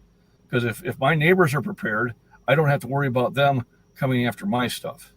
And if they're prepared, at the same level, then you can barter because they might have something that you ran out. You might have something they ran out of. So it really needs to be, it's like, 3-4 years ago, everybody was like, oh, you guys are nuts and stuff like that. And then COVID hit and all of a sudden we got popular. All right, brother. I'll link your channel as soon as I get done here. I was hoping you would come on. Good seeing you. I always say hi when I see him on the channels and that. And everybody else, Bitter Critter and Outlaw Farms and Amelia. And you're hugely popular in the chat, man.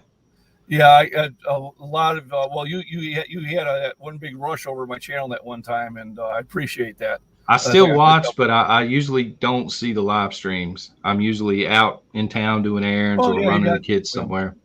Right, you got kids, you're busy. I do understand. My kids are growing now, but I do remember it used to be like military maneuvers. You'd have 3 kids in 3 different counties and 4 different sports. So it got to be interesting. I don't know how we did it, but we did it. And, I appreciate it, brother. I've got Grandpa coming October, but congratulations and everybody else out there. Stay fit, stay healthy, stay prepped. Awesome. Well, we're going to try and see if this guy's got audio now. He's jumped back into the green room there, Dynamite. All right. Wait a minute here. What's going on? Can you hear us? Can you hear us, man? I can hear you. Can you hear me now? We can hear you, yeah. Hear you. I can hear you. Can you hear me? Yes, yeah, sir. we can hear you, brother. Man, I start off by saying God bless you guys. I have an airplane going over right now. Can you hear me? We can hear you. Yeah, you're freezing. The video's freezing a little bit on my end, but I can hear you just fine.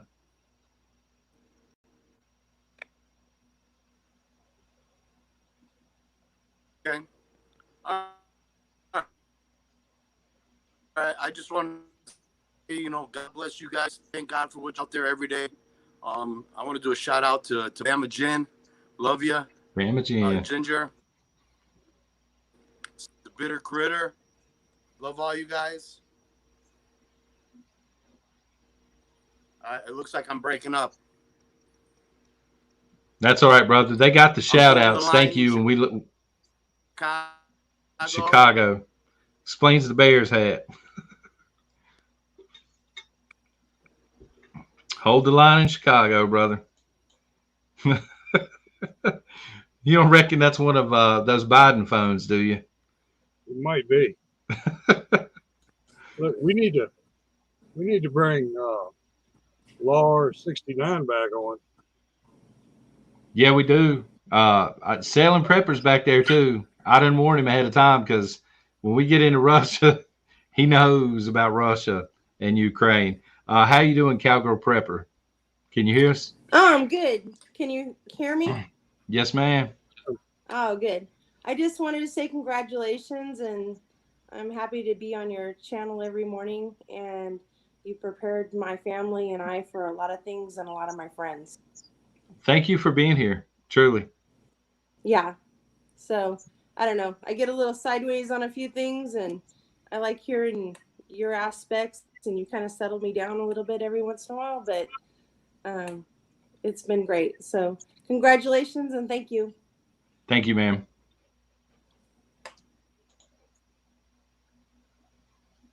You all right over there, Dynamite? Yeah, I'm also in the Telegram chat too. So. Oh no. Let's see. Well, we done added 13 members tonight. 13. Wow. Outlaw Farms, can you hear us? Yes, John, I can hear you. Man, congratulations. You have been trying to get in for like an hour now. I keep seeing you disappear, reappear. Oh, I've got sucky internet out here in the northern Maine woods. How you doing tonight? I'm hanging in there. If it wasn't for you guys all in chat and you, John, I think I'd probably go jump off a cliff somewhere. Oh, you don't want to do that. We need the vote. You guys have been a lifesaver. But I've been prepping outside of most people's boxes, as you might say. I've been prepping 1800s horse equipment for farming, for transportation. Everybody's like, "Oh no, you can't do that." Well, guess what? I've been doing it. Do it anyway. Everybody thinks I'm crazy because they see me going down the road with a pack line, and I live around Amish, and they think it's nuts. I'm also in the Telegram chat. But bless you guys. Thank you for keeping me sane in these trying times. And congratulations again, John. Thank you very much. You got anything you want to add? Anything you stacking anything in particular? I'm stacking a lot of salt, a lot of horse tack. Yeah, because my grandmother told me back during the Depression times that 1 ounce of salt was worth 1 ounce of gold. There you go. So it's still pretty cheap. Yeah, when you can't afford gold, you stack what you can. Great advice. So I mean, and you can, without refrigeration, you can salt some of your meats. You can also can some of your meats. I got into a big fight on some canning channels. Oh, you can't pressure can meat. You're gonna kill yourself. And we've been doing it that way for the last 6 months.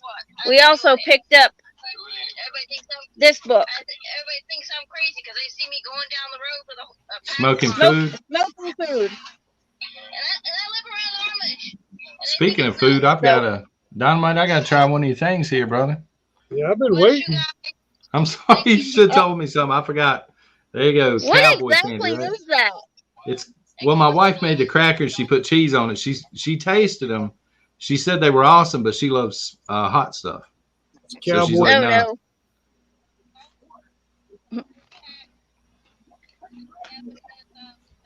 Is it hot? Not as bad as I thought it was going to be. No, it's got more of a sweet taste to it. Okay. Unless it's going to hit me here in a minute. He's like, yeah, wait till it hits him. Yeah, I see that look.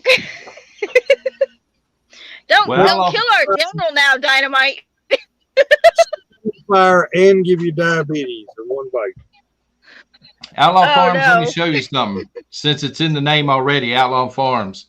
We pulled this a while ago. This is an outlaw cucumber. That's what I'm going to call it. Look at this. What's up with that? Can you tell me what's up with that? Anybody in the chat or anything? The rest of them looked okay. We picked this one. Looked like a lime. Short and fat. Cucumber. Looked like a lime. It got stunted. Got stunted. So there's an actual term for it. We had to redo ours. We had to replant our cucumbers because I had a rogue hen get out. In between the rogue hen and the horse getting out, they ate our cucumbers. That's got some heat to it, Dynamite. A little bit. So I'll let you get somebody else in here. Okay. Well, thank you very much. You're usually in the chat, so thank you. You're very popular in the chat as well. Everybody's over here saying hi to you now. Love you guys. Somebody said that's an outlaw avocado. Oh. Malachi's Corner, how you doing? I'm all right. How you doing? I'm doing all right. Congratulate you on 50,000 subscribers. Thank you. Good Lord, it looks like you got some oxen farms up there. Yes, sir. Yeah, I'm leaning on a shelf, which is, if you can tell, I'm trying to show it all. I built this shelf, and it goes about That's nice. It goes about 8.5 foot. This is one shelf in one room. I just want to make that perfectly clear. These I can show because this is pretty much my pantry that I use on a daily basis. I don't know about Dynamite, but I've slept on worse than that. Really? No, well, the thing is, you know, us women, we get kind of scared about doing things which are outside the kitchen or, you know, just the normal stuff. And I just want everybody to know that they can do this. But I wanted to hop on and congratulate you. I normally listen, and I'm normally at work when you're online, so I don't get to chat because I'm driving the big truck. So that's all right. What's gas doing to you in that big truck of yours? How much is it costing on average, you think? I filled up this week, and luckily I'm in a company truck, but the company truck paid right at about $989. And that's every week. That's every week. And sadly, even my company who does port work has started switching over to doing 3 different warehouses where we unload the containers and reload them on the 53 footers to go out over the road. But even us, we're starting to lay off drivers. It's not good. Yeah. No, I've heard that from a few different people in trucking that they have started or that they've considered, you know, their employers are considering it. Yeah. Yeah. So also, if you live like I do in the suburbs and you know where the warehouse district is, I know how hard it is to get materials now. If you go by some of these warehouses, especially like what we do, which is reloading warehouses, basically, and you go in there and you talk real nice to these people, a lot of times they'll let you take their scrap wood and scrap pallets. and you can make all kinds of things out of that. All kinds of things. You know, I made a greenhouse out of free plastic that I got. So just want to let y'all know that. Congratulations. And Thank you. now that you have a face, I do have a channel. Okay. Let people know about your channel. Like 60 people, but hey, y'all. Malachi's Corner here on YouTube. Yes, sir. Yes, sir. Okay, tell people about your channel. I cover just anything and everything. Okay. Mostly I'm doing updates on my garden and on how I saved an apple tree that was completely dead. Okay. So I'm doing that. I built a chicken coop. I have videos on step by step how I built the chicken coop. I built the shelving unit. I have step by step on the shelving unit, how I built it. Just basic stuff that I'm doing day to day, every day. And I also even did a video on canning. I pressure canned some chicken barbecue soup. So sounds a little good. bit different. Yeah, it's really good. So a little bit different. Whatever I'm doing, I'm trying to share with people so that they don't feel like, even though they're living in the suburbs and there's not a lot of preppers around you, you know what? We're out here. We're out here, you know, and you can do it. You know, you can do it. It's simple. Just watch for stuff like this. Oh yeah, I got some of those too. Somebody just said they blame Bill Gates for that. He better not be on my back porch. No, actually my Gurney cucumber seeds, actually some of them have done that. So I don't know what that is. So don't know. Well, thank you very much. There's a lot of people in chat saying they just subbed to your channel and stuff. Oh, awesome. So that's fantastic. That. Thank you very much. Appreciate it. All right, I'm gonna jump off of here and let somebody else get in. All right. And y'all have a good day. Thank you.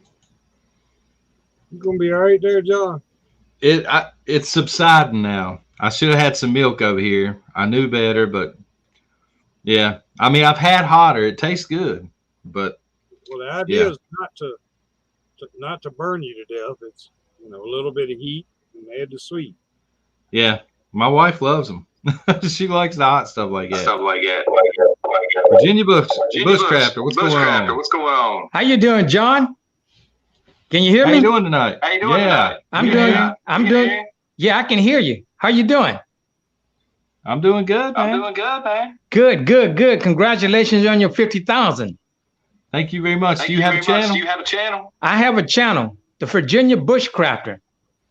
And it's the channel, the Virginia Bushcrafter. And basically what it features is bushcrafting, prepping, and survival skills. It's a mouthful, but it's a lot of work. I enjoy it.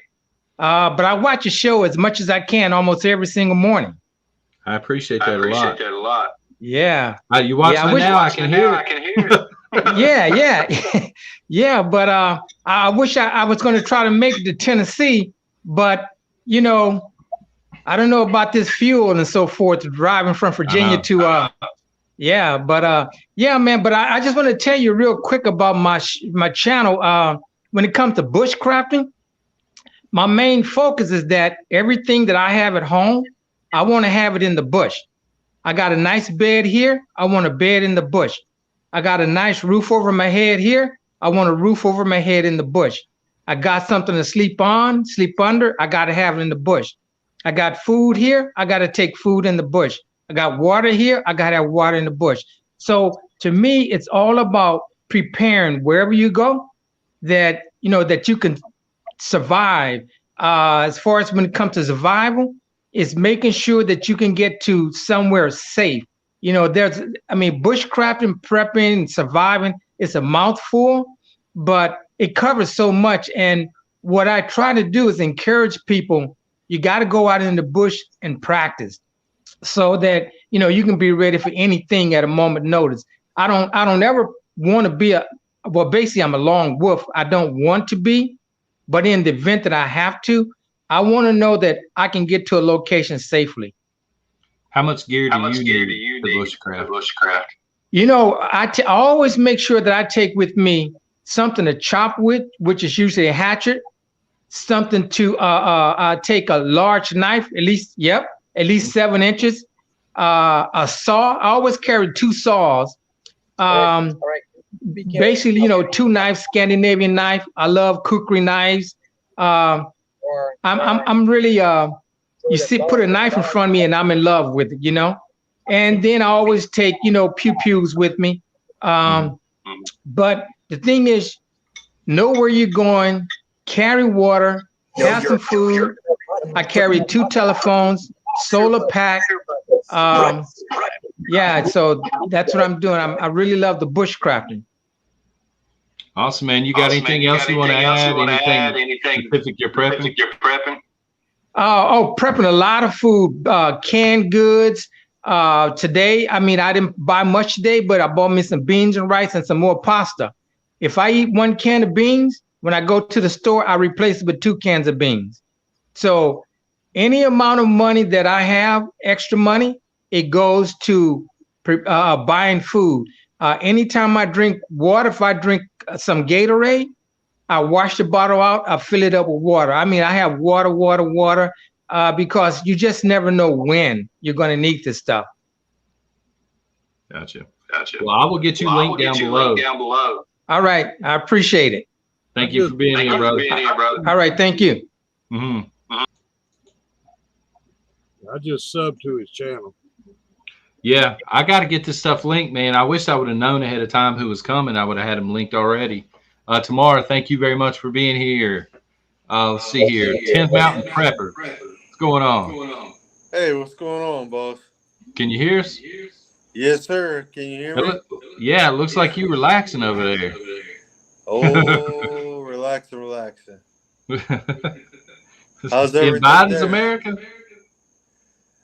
No, not in Biden's. In Trump America. So, what do you think? What do you think the rest of the year is going to look like? Hey, it's unfortunately how you say doom and gloom is not good. I got a lot of family members, i.e., brothers that are in arms overseas currently, and it's not looking good.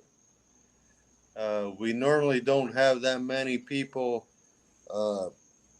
deployed in under what we used to do.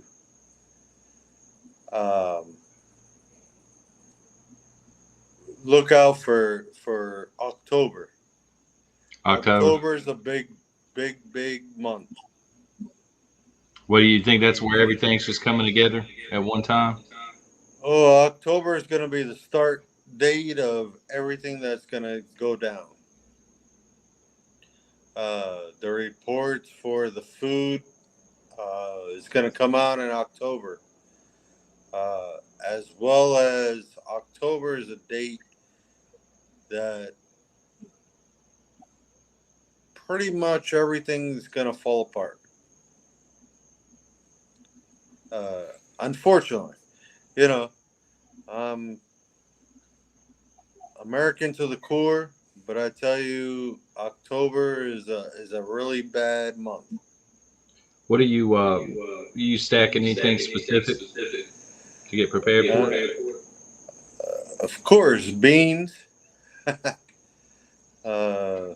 You got freedom seeds to the fullest. All different calipers. Just food in general, food growing. You have to be self-reliant. You know, I watch your channel every morning, but I see these people taking things very nonchalant. They need to take it more seriously as far as water, as far as food, because October report for the food income is coming, and it's not a great outcome. I worry about the diesel, honestly. I am a diesel mechanic by trade. I spent 17 years in the military. Thank you. Nah, no worries. When I got out, I went to the, the civilian side, diesel mechanic, and I will tell you, as a full-time diesel mechanic, trucks are not looking good. In my current shop, I work in Orlando. I can't tell you the exact company I work for, but it is out of Winston-Salem. I've been there a few times. We currently have, as company-wide, we hold 1,200 trucks. Company-wide, that's 57 shops total. In my one shop alone, we have 16 trucks that are down over one part that will not and cannot be obtained.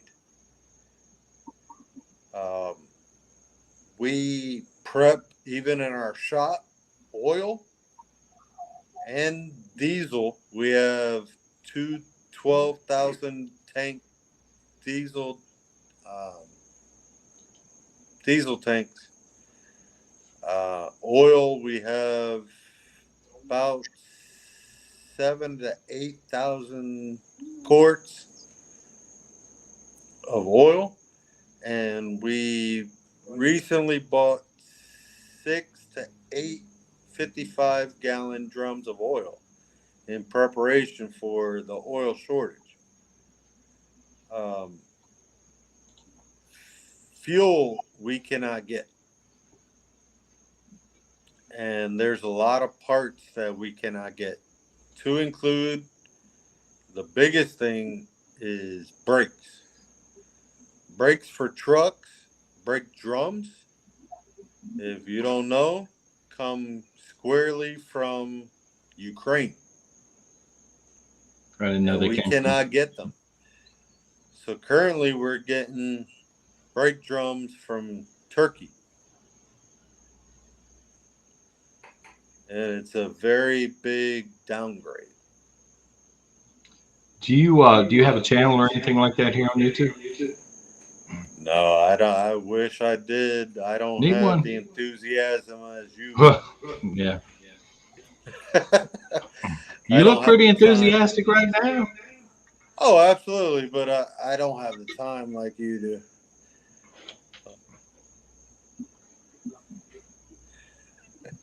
Well, brother, you got some fans in chat, a couple of them anyway. They say Hey, you look like you're feeling pretty good. Oh, I'm. Listen here, 17 years in the military. I'm earned it. Celebrating my 34 battle buddies that passed away 4th of July 2007. So we've been through some things, you know. I miss them dearly, but it's I will never let them in vain. Yeah, exactly. The bitter critter said you earned it, brother, and you did. And thank you. That's great intel. Absolutely. All right, hey, brother. you have a great night, brother. All right.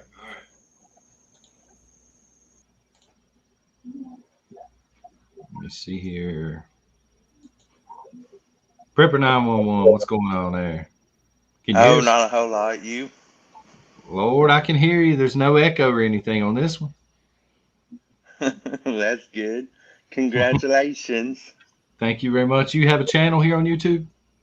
Yeah, I just started one, Prepper 911. Okay, let me put that in the chat. I'm asking because I'm going to have to go back and watch this tonight and put everybody's links down below. All right. Tell Yeah, everybody about the channel. I just started it, looking more towards just fellowship with other preppers and like-minded people. I'm new to prepping myself, so I'm still learning and stuff as I go. So I just thought it would be neat to start a channel and just have like a fellowship with other preppers. That's awesome. Yeah, man. I mean, everybody's still learning, you know, nothing wrong with that. Yeah. Again, that's why I brought this cucumber. I never seen one like this out of a garden before. I thought something was going on there. I never seen one either. So, I guess the elections, you believe the elections, what are your thoughts on that? Well, I used to work the elections. I'm a tech person. Okay. So, years ago, I used to work the elections. So, without a doubt, from what I've seen and heard of the 2020 elections, I do believe things were totally off.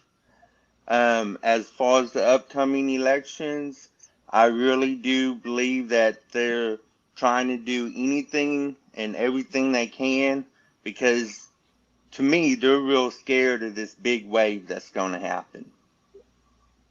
I hope it does happen. I believe it will if everyone will get out and vote. Let's not be intimidated by them.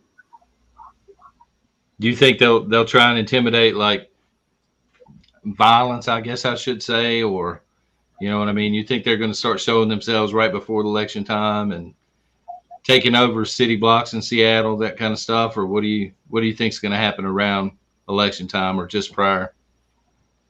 Well, I believe we'll see that. I also believe or think that we'll see, maybe a different type of bug going around, if not existing ones.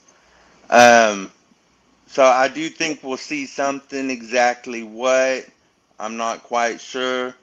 I've been hearing a lot of different things going on, and it's just whichever they decide to pick. But I do believe they'll do something. Serious question, no right or wrong answer. Where do you stand on Donald Trump?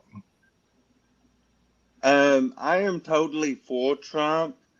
I have no problem with him being president again. So I'm definitely pro Trump.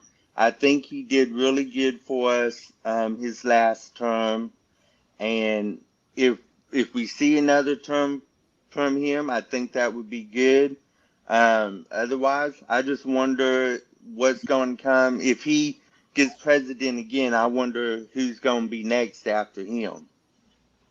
Yeah, very good question. So, in terms of the prepping, I know you said you just started, but is there anything like, are there 2 or 3 things specifically that you're kind of prepping or stacking or trying to learn? Well, I'm trying to learn just a lot of different things because, again, I've heard a lot of stuff going on, and it's just a matter of what thing actually happens. But so I'm just trying to prep long-term seeds, learning how to seed save, learning how to do different shelters if we have to bug out. Just as much information as I can try to gather and retain.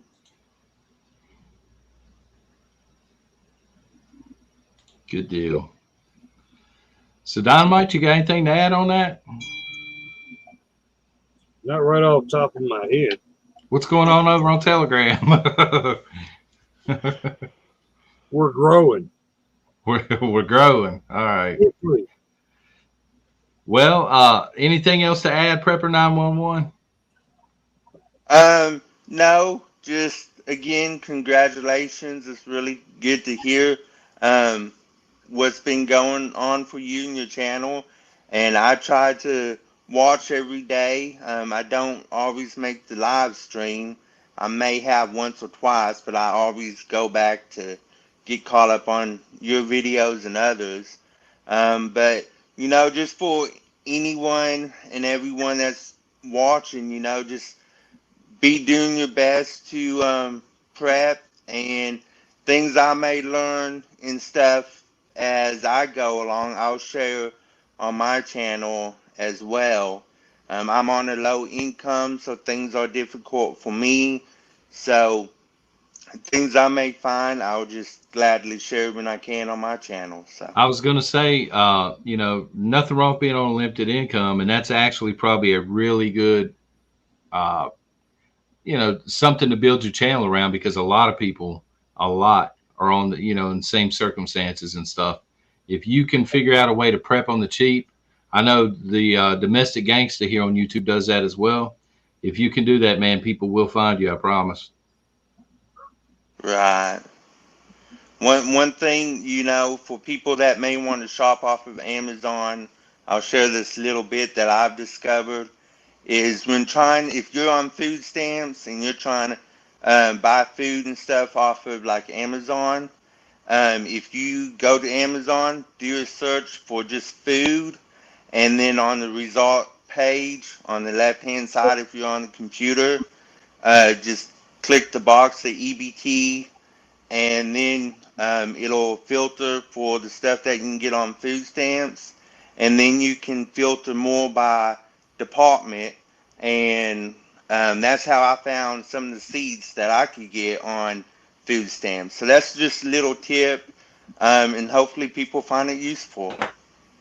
All right. Well, thank you for being here, and it's our channel, it's our community. I appreciate you being here. All right, thank you.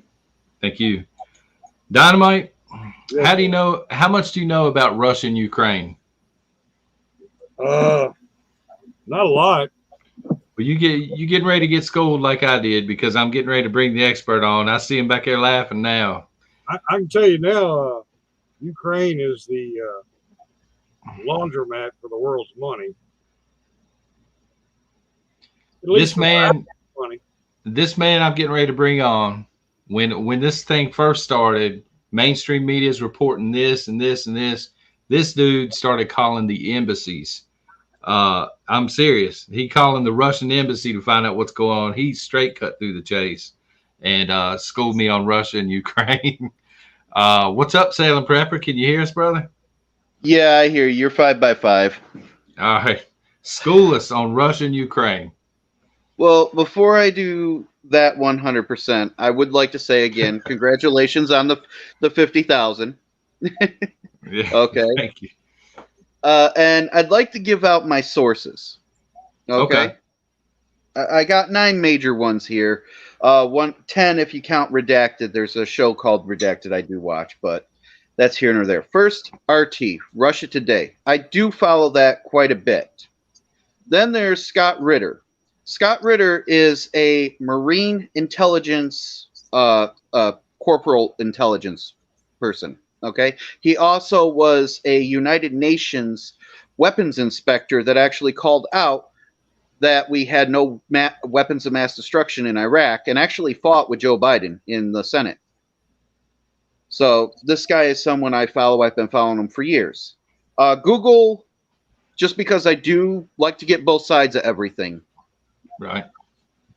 Patrick Lancaster. He is the only, and I repeat, the only American, okay, that is a independent journalist on the front lines in Ukraine right now as we speak. Every other journalist that comes from the United States is generally sat behind the lines and told what to say.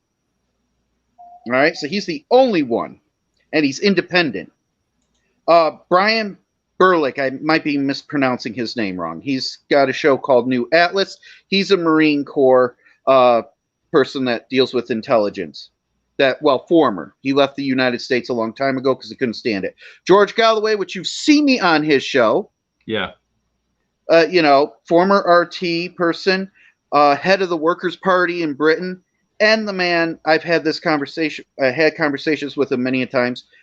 He's also on the Mother of All talk show. The Pentagon, US.gov, the Russian embassy, which you called out already. Although I will say anybody can call the Russian embassy. It's just calling an embassy. John Kiriakou, who is a former CIA analyst. Okay, so these are all credibility people. All right. Mm-hmm. Now, people say, and I will quote a lot of people today, and you'll hear them, Russia doesn't have much for weapons. Well, I will give you some things that they have in their military to look at. First is the White Swan jets, which are bombers, which there are 2 of them down in Venezuela. Okay? I know this for a fact. They actually brought them down there, left them there for us, because Venezuela was actually worried about, when Trump was in office, about us invading them. Okay? Great deterrent. Put a couple of nukes down there. Hate to say it, but that was the idea. Then you have the US-25 jet. Okay, this is the Russian main jet. You have drone submarines that are nuclear power, okay, and supersonic missiles. I'm just getting the basics out. Now, I remember once you brought this up, because I brought this up to you, and you brought it up in a chat, and somebody wanted to debate me on it, but I was dealing with other stuff. They do that from time to time, Sailing. Yes, and you said, well, he's in the chat. Talk to him. I remember this. Okay, so Russia, in the beginning of this, sent one, and this, by the way, I get this from Google and the United Nations. So this is what they're saying, okay? Russia sent 190,000 troops into Ukraine, okay? The total number of Russian troops that Russia has is 900,000. They have 2 million reserve troops. So this is reserves. 2 million reserves, 900,000 active troops. In the Donbass, okay, there's a resistance. Now, the resistance is 158,400 troops. These are people that got tired of being bombed by the Ukraine over 8 years. They got tired of being burned to death by Nazis, which there is actually things out there that do it. I will suggest, do not go to the one that says Netflix, because the United States decided, or Netflix decided, to basically put a propaganda, so they named the same thing. It's called Ukraine Under Fire. Look for the older version with the guy that originally did it, and you'll actually get the true story. That's actually a documentary of everything that happened that caused this, including people like Joe Biden and other people actually overthrowing the government through a quiet coup in Ukraine, which is what really got this started. So you wanted a few things on that. Another thing I will add, China, Russia, and the US are doing this over in Ukraine. Russia, maybe not as much as far as because of willingness. They were doing it because they're in the war. But China and the United States are really doing this. Okay? Now, what the United States and China is doing, and Russia in a way, is they're looking at all the weapons we're sending over to Ukraine. Okay? And these weapons are getting destroyed. There are older weapons. We're now sending them newer weapons, which are also getting destroyed very easily. Right. So it's showing what our weapons will do. Now, they're holding back some of these weapons for a very good reason. Ukraine decided to take out a very large number of their active duty, fully functional troops. All right? They're bringing them over to other countries and training them for 90 days. Now, realize that these are guys that have already training, so this is just advanced training. All right? And they're bringing them over to other countries to give them this training so that they can use our weapons, because I hate to say it, when you throw it in without them knowing it, it makes our weapons useless. Okay? Now, when they do that, that's not really going to affect the war. But what this is doing is it's affecting two things. One, it's prolonging the war, and it's killing Russian troops. It's literally to send in to kill more Russian troops. That is the goal of the United States. See how many Russian troops we can have Ukraine kill, and we're using Ukraine as cannon fodder in the process of this. Okay. Now, what this does is it opens up a lot more sales for Lockheed Martin, Boeing, and Raytheon, and other war manufacturers, which are making millions on it. Why are they making millions on it? Because the United States government is like our government officials, to be exact, are getting payoffs from companies like Lockheed Martin, Boeing, and Raytheon. Okay. And these companies do that for our government officials so that our government officials will take our tax dollars. Now, yes, it is said that we have the largest expenditure, and it is true, towards our military budget, but 90% of that money, or at least a very large part of it, which comes out of our taxes, does not actually go to our military. Okay? I believe it's only 4% that even went to our actual military troops when they just gave them a pay raise.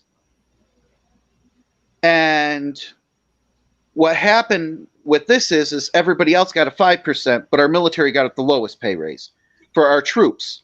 They don't really make much more in weaponry. It all goes to these corporate elitists that are in places like Lockheed Martin, Boeing, and Raytheon. And I'm sorry, this is one that might actually get your channel flagged, but I'm being honest. Go for it. So things like this, they don't want you to know. All right. Mm-hmm. And then the rest of that money is actually allocated to send money over to Ukraine and things like that. So it's spread out to different countries for war efforts to pay off other militaries. Another thing I'm going to add to this, I believe I mentioned it the other day. The United States has not declared war since World War II. These have been police actions. The reason that the United States government will not declare war, at least in my belief, and understand, guys, these are my own personal opinions based on facts that I have, okay, is because if a United States officer or a soldier goes into war like we did in World War II, they get extra benefits plus wartime pay.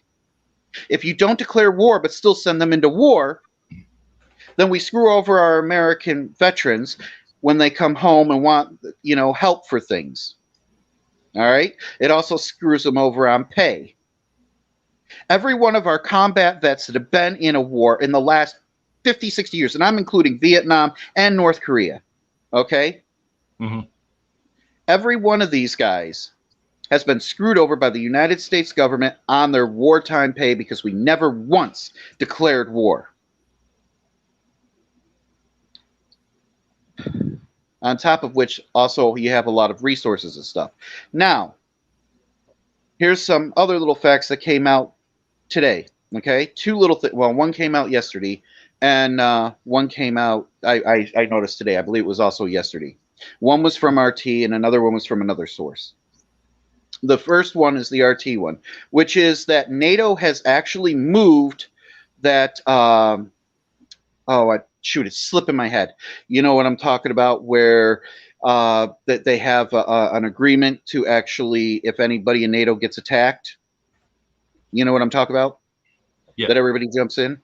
Okay. Well, they just moved that boundary on this to where it could be considered anything to do with holding off fuel or anything around those lines. Okay. Matter of fact, I did send a link of that right to Telegram if anybody wants to see it. Okay. And towards the end of the video, the RT one that I posted today, and it's through YouTube because somebody kind of snips it into YouTube, actually, mentioned this and mentioned what it sounded like to them. Okay. So that's, to my understanding of it, is they're basically moving the goalpost of what can be considered war. I'm also going to let you know that these long-range weapons that we are sending into Ukraine, if Ukraine or anything that is Russia considers Russia gets hit with these long-range weapons, Vladimir Putin, and I watched him do this himself, came on, did a speech on RT, okay, and literally said, and I'm quoting him, if any of the long-range weapons hit Russia, okay, that he will make the people that make the decisions pay. Now, to me, that means the United States and NATO countries, because they're the ones making the decisions to send them in. He's not talking about Ukraine at that point, to my understanding. I could be wrong about this, but that's my understanding of it. All right? The last thing, in the beginning, when Russia actually started to go to war with Ukraine, okay, and this is something that's happened very recently. When Russia started going to war with Ukraine, within like the first 24 hours, 48 to 24 hours, if you go on certain sites which actually allow you to see where traffic controllers show you where planes are all over the world, okay, you'll notice all around Ukraine, Belarus, and some other countries around there that they are literally practically disappearing, okay, that there's like no air traffic, which is the exact same thing that happened then is happening now. So that makes me think something big is about to go down. It's just I a was getting ready theory. to ask you, that's great intel. People in the chat are going nuts. You got a lot of new subscribers, but how does this end? Like, how does this play out between NATO, Russia / China? Well, there's a few things that could happen. Okay. Another thing that's kind of new is they're talking about a new Minsk III agreement. If Russia were to agree and Ukraine actually implemented, although they've lied many a times for over 8 years over the Minsk I and Minsk II agreements, if they actually agreed on the Minsk III agreement, that whatever that agreement will be, that could end this with Ukraine and Russia. But I doubt that that will actually happen. I mean, the last time somebody went to a peace talk, one of the Ukrainian officials actually that were on Ukraine's side actually talked about making concessions towards Russia, and within 24 hours he was assassinated by Nazis in Ukraine. And this is one of their troops. So you think it's going to end with war? NATO involvement? Most likely, because they're pushing it so hard. Another thing I would like to throw in, and this is a question. Now, I believe that everybody in here believes in constitutions, whether it's ours or the other, that countries should follow their constitutions, correct? Yeah, I would say that's pretty fair, yeah. Okay. Now, a lot of people do not like the idea of China mingling with Taiwan. Taiwan has it in their constitution, all right? And they could easily vote any day of the week. They could vote any day of the week, or maybe not, they'd probably have to set it up. But they could make this vote, and you got to realize there's United States troops in Taiwan, so they're well protected in doing this, so it's not like China can meddle very easily in this. They could vote any time to change the constitution that says that they will no longer be a subsidized state like we have Puerto Rico to China. But they don't. So following the Constitution, yes, at some point they're supposed to integrate with China, and they're part of China. Even the United States itself has agreed upon this years ago. Regardless of whatever else you think about China, us meddling in there is us trying to start a war. Yeah, China's China, man. They can do whatever they want to. I just don't want the United States to look like China. And I agree with that. We're trending that way, you know what I mean? I agree with that 100%. So your bug out plan has changed. Is that right? Not 100%. Okay. I have alternative bug out plans. But to be honest with you, I never really had what you would call a bug out plan, because my plan was to live on my boat, even if nothing was going to happen. Okay? So technically that's bugging in, I guess. But it was going to be on a boat where I could like leave and go wherever I wanted.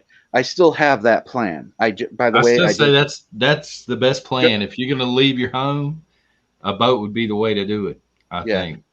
Now, I was planning and still am to get on the boat and all that. I just recently got a job so I could finally get some stuff paid off and get set back up to where I was. Unless stuff goes down before I can do it. What are you stacking? I stack food and tools. Very little ammunition, because I don't really need ammunition. I can set up traps and I can take your weapon if you come at me. Well, that and Dynamite's busting us all out of camps. Yep. If FEMA throws us in camps, he's already said, hey, I'm coming to get you. They have to get through my house, and my house will explode. Dynamite, is there like should we be looking for a certain sign when you're on the way? Like what we know when we're standing there looking out of the fences or whatever? How do we know that you're there, or are you getting ready to spring us? It's going to be a lot of loud noise. I didn't get my name for nothing. Well, Dynamite, respect you like there's no tomorrow. We're both on here helping out John and all that. But I will let you know in advance if you are to come here to come rescue me and it's going down, let me know in advance because I don't want you hitting a tripwire when you go through my door or stepping on a pressure plate.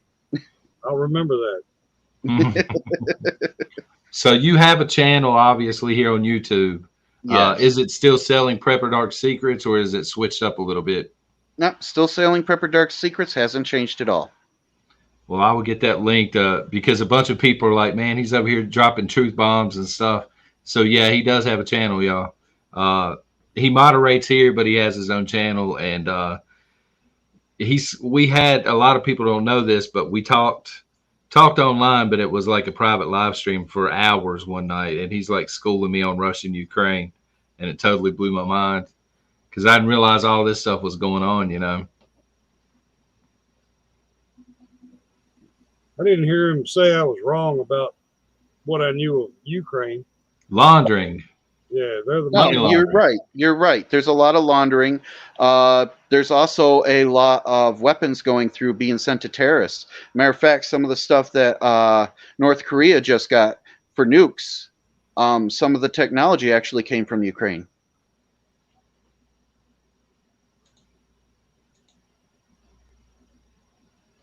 Sorry, I was doing a little housekeeping there. I had to airlock somebody. We had a troll in chat. So is there anything else you want to add, Sailing?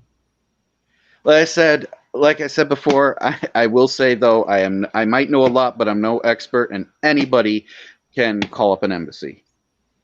Yeah, I know, but just to have the stones to do it. I was telling your roommate, he emailed. I said this is prepper knighthood, because instead of plugging into CNN or Fox or even listening to a YouTube channel, this dude's straight calling the embassy. The ambassador's out to lunch or something, and you're ringing a cell phone like, what's the deal? I want to hear it straight from you. Oh, I will add one thing on that. Since the thing last time I did call the embassy, I have noticed one thing in Google. Remember the last time? Remember when the night that we were talking, actually, for all those hours, and I sent you like a screenshot of all the numbers I use, plus I showed you, they're in my instant call list. Well, since the whole war thing, since that night, I've noticed, because I just looked yesterday, and apparently there's only one number left for an embassy anymore, and it's changed since then.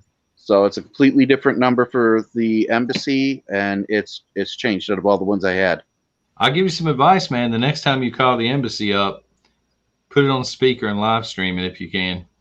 You'd be surprised how many people tune in for that, probably. Well, if I'm able to call the embassy in the United States, otherwise I have to put it on my computer and for the live stream, and I'll have to use international, and it's better just to call Russia direct at that point. Call the White House. See if you can get Joe on the phone. Oh, I've called the White House, but I never get through to the president. Tell me with Ben and Jerry's. He'll pick it up. He's got two phones. He's got the nuke phone, and then he's got the ice cream phone. Yeah, you might have a point there. All right, man. Anything else to add? No, that was pretty much it. All right, brother. I will get you linked down below. You have an awesome channel. I'm already subscribed over there. But yeah, spitting truth. Selling Prepper Dark Secrets, everybody. Well, Dynamite. Yes, sir. Brother, it looks like we're at the end. I see one more person back there, but I don't see a camera or anything on. So I'm not even sure they're here. They may have fell asleep or something. I know Warlord was here earlier, but oh man, I remember that now. He's probably asleep now though. I wanted to get him on here. I may do that one Saturday night. Just have him on, him and you, if you don't mind. I don't mind. Brian says, are we talking about a false flag there, Brian? And he's saying an event. Do you think there's an event, or I guess he's saying false flag on the 4th? Man, I'll tell you, there was just something with Patriot Front today. I don't know if you saw that, Dynamite, but I worry that they're trying to set up a false flag with that group. I don't know what to think about Patriot Front. I don't know if they're an actual militia. I've also heard a lot of people say there's feds in there, so I don't know. Well, you're probably going to find feds in every militia. It just the whole timing thing, you know what I mean, with the Independence Day, and now all of a sudden they pick I think it was a very liberal city. They're walking through like they're trying to get something started, you know.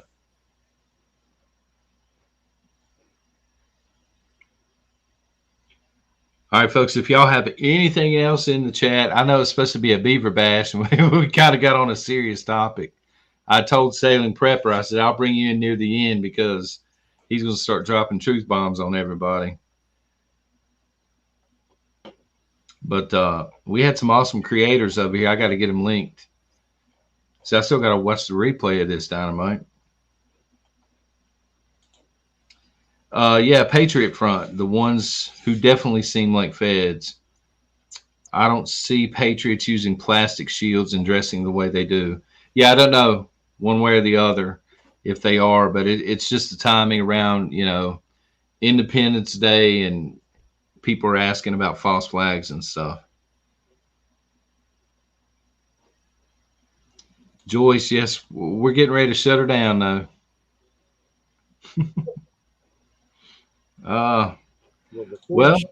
Before you shut it down, let me say this.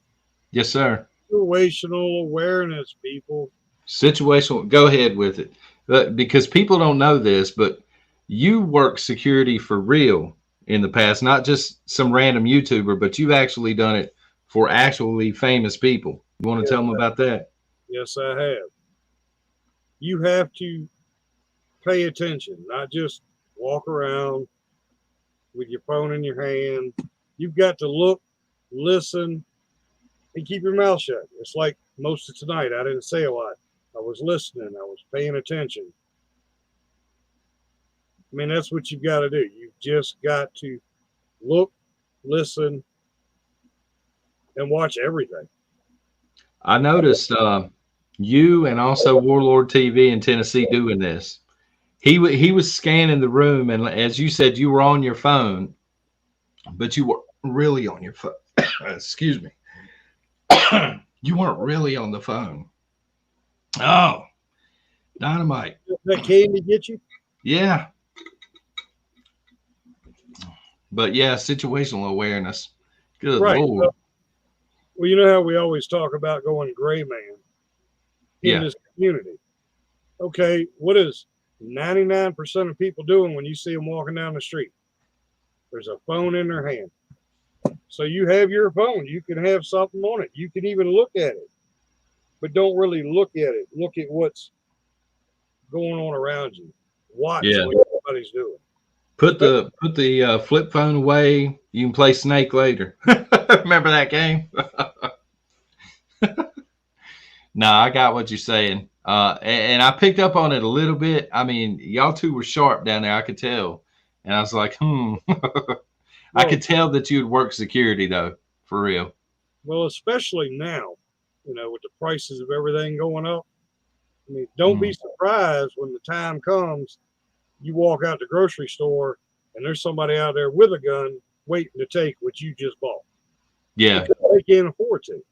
And it's, you know, with the prices of everything, like you said, it's getting worse and worse. And then you're going to factor in people being mad over Roe versus Wade. People are mad that we're celebrating, you know, Independence Day. They're just mad. They're constantly being poked, I think, by mainstream media and stuff, and pissed off on purpose. Well, I know this much. Even when times aren't like they're getting right now, the criminals, the bad people, they're looking for victims. They're looking for people that walk down the street looking at their shoes. They're not going to mess with the people that are paying attention. Look where you're going. Watch what's going on around you. Because they want to get in, do their bad, and get out as quick as possible. All right, we're going to shut her down here in a minute, but we got Somebody jumped in the green room. How you doing, Chief Prepper? He has no idea he's live, does he? I don't think so. Good, sir. I watch you often. Can you hear me? Yes, sir. We got a delay going on. It's Biden. Biden. Yeah. I wanted to talk real quick if people got time to listen. Okay. I lived in Iraq twice, did 2 combat tours. Damn. Hold on a second. Let me mute my speakers. This should be better. You're good, brother.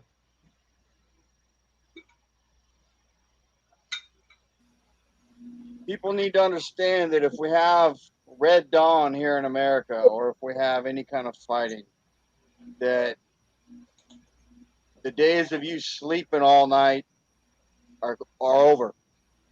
Somebody's going to have to be awake and watching 24 hours a day. If you're in the city, it's going to be really bad. You know, I watched Rudy today from Alaska Prepper talking about the diesel engine oil issue, the trains, the trucks. I mean, the trains deliver coal to the 2 electric plants here in San Antonio. If those trains stop rolling, we're not going to have electricity. And we're not the only plant, not the only city that has plants that are serviced by coal. So that's like a huge thing that people may or may not be thinking about. God forbid we have Red Dawn, because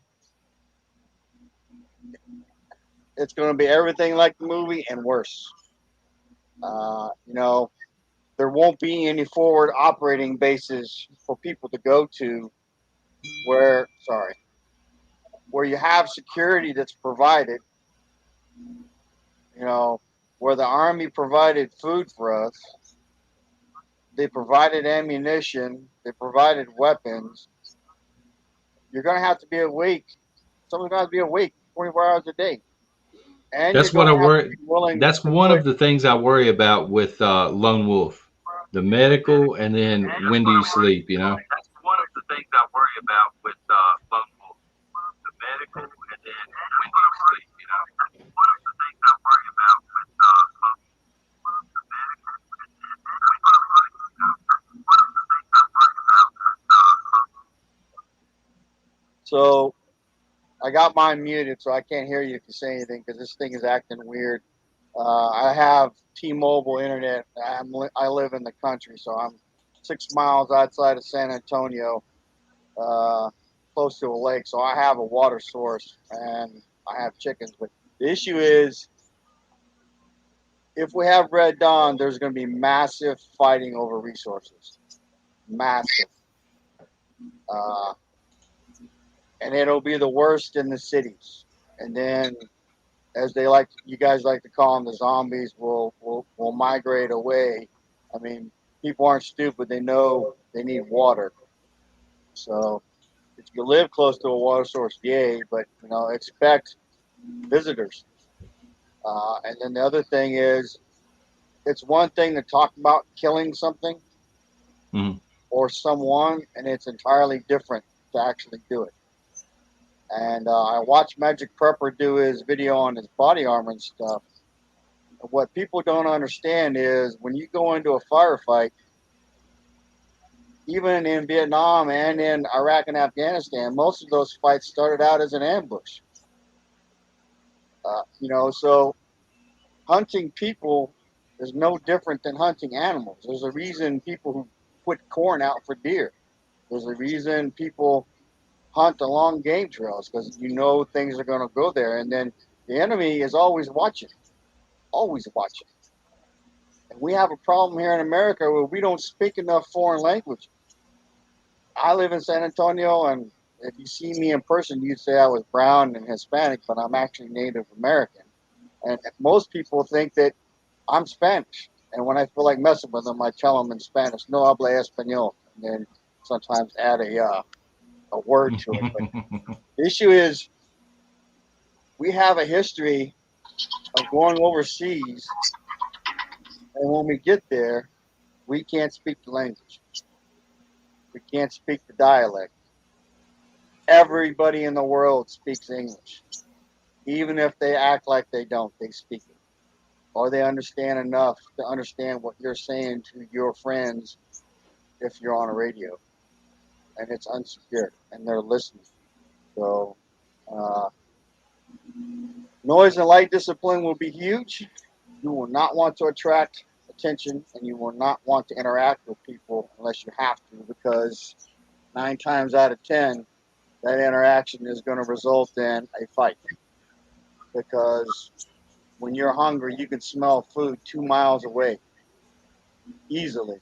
You can smell smoke 5 to 10 miles away when you're out in fresh air. So if you don't have aluminum foil, get it, because you'll need to aluminum foil all your windows. Aluminum foil keeps out sunlight, and it does not present shadows. There's no throughput on it. We put aluminum foil on our windows on our rack when we spent long days and long nights, 22, 24 hours, and then you went to sleep in the middle of the day and the sun was up. You know, I've been prepping hard since 2015, more so since 2020. I was on, I can't think of his channel now, guy from Florida. I was on his live one time. I talked about going through the Texas freeze. I talked about how my wife thought I was kind of crazy because I was prepping power and stuff for hurricanes, and then we wound up, you know, we were without electricity for 3 days. It was the middle of winter. Temperatures were below freezing the whole time. Pipes broke on a Sunday, and we didn't have water for 8 days. I took a torch to my brass fittings on my rain barrels, thawed them out, and I got water to flush the toilets.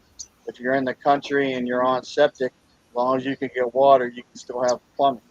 Most people don't realize that a red dawn is going to be like in that movie where they're camping, where you're crapping in the woods, and most people can't go to the bathroom in the woods. They don't know how. You know, the idea of hanging one butt cheek off of a stump or over both butt cheeks over a stump is foreign to them. Not to mention, I didn't take a shower for 3 weeks when I was in Iraq one time, because you don't take a shower unless it's safe. And then, you know, baby wipes became our best friend because that's what we were using in between those long time periods of showering. And then if you only have 5 gallons of water to drink, are you going to take a shower? Probably not. There's a lot that goes into this whole thing. I put out a video saying that I think 4th of July is going to be a hot ticket.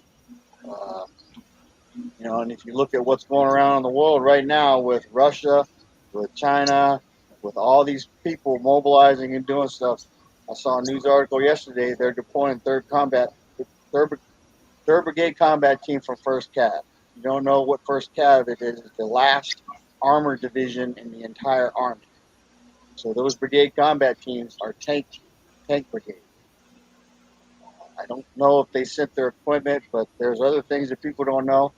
We have mountains of war stock in Europe that has been maintained and is turnkey. Troops fall in on it. Now the problem with it is it's legacy equipment. It's not the most modern. So I know people are talking about, well, we're mobilizing 300,000 troops. Well, that's NATO. I don't know how many of the U.S. is going, but there will be a lot of U.S. troops. And now Russia is purported to be mobilizing their entire army.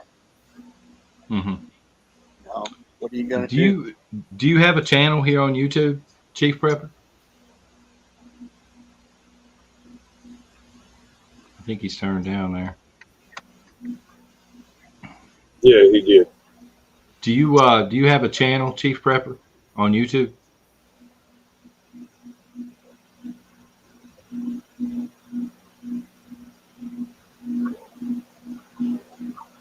guess I can go check, can I?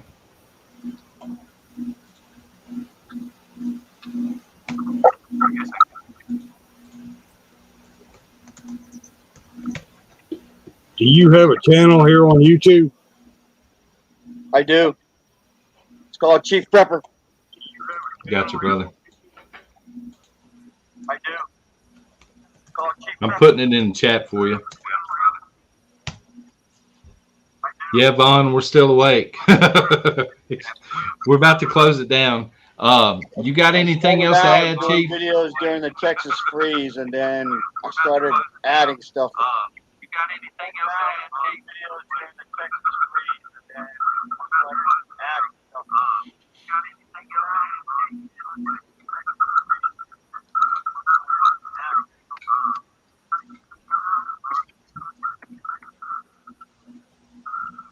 I'm going to go ahead and bring Lord Eagle up with us. Last person in the green room. Sorry you had to wait, brother. What's going on? Oh, shit, man. Just wanted to say hi. I've been watching your videos for a minute now, probably last 3-4 years or so. I see it in chat, man, and I appreciate it. I didn't want to leave you hanging back there in the green room. Oh, I try to be last on all the live chats. I can never make it, so here I'm last today, huh? That's all right. I'm trying to be the opposite of Kelly. She kills it on first, so I'll be killing it on last. But hey, I just wanna say I thank y'all for the content. You know, I'll be testy up in there with y'all sometimes, but it's all out of love, brother. I know, man. No, that's We no gotta problem at try all. and, trying to figure our way through this thing one way or another. There are a lot of veterans on here, though, so Yeah. it's a good community for sure. Yeah, it's fantastic. I appreciate you being here and everybody being here. Dynamite sitting in on security and Telegram security, apparently. Well, I got everybody covered on the medic side. I never put the bag down. Lord Eagle, do you have a channel? No, sir. I stay small footprint. I'm pretty much YouTube's the only thing I'm on at this point. Can't say that I blame you. I'm sitting here. I drank 6 cups of coffee, Dynamite. It's got the little cup canner on it. I haven't quite made it to that many. What kind of mug is that? It's a horn. Okay. All right. Yes, sir. So, yeah, people in chat now can finally put a face to Lord Eagle. They see you in chat all the time. Oh, man, you know they're going to kidnap me and eat me now. No, I don't think they're going to do all that. Warlord's already gone for the night. he's the one I'd keep an eye on. Oh, shit, man. But I tell you, I was hoping to see Caveman James pop in here. His cousin passed away last night. Oh, no. And I haven't actually talked to him. My wife saw that on Facebook, so I didn't even bother with sending a link or anything like that. Ain't never good. Family's number one. Yeah. Number one. Well, I'm going to try and get up and out of here. Fights are on TV. I'm missing them. All right. Oh, yeah. UFC, right? Tonight? Yes, sir. Yes, sir. Gotcha. I was combative champion in the military for Fort Carson 2 times. I ain't lose on Fort Carson in 3 years, so now all I get to do is watch. I get my ass kicked if I try it now. Been out too long. I appreciate the time. You guys keep it up. All right. Appreciate it, brother. All right, Dynamite. I didn't want to leave anybody hanging. They've been back there waiting forever. Some of them. Good. You now have 181 members over on. This is the longest live stream that I've ever done. Like, even with people coming on, I think the record was like 2 hours and 2 minutes. I had no idea it was going to go this long. That's what she said. Wouldn't be a Beaver Bash without one of those, would it?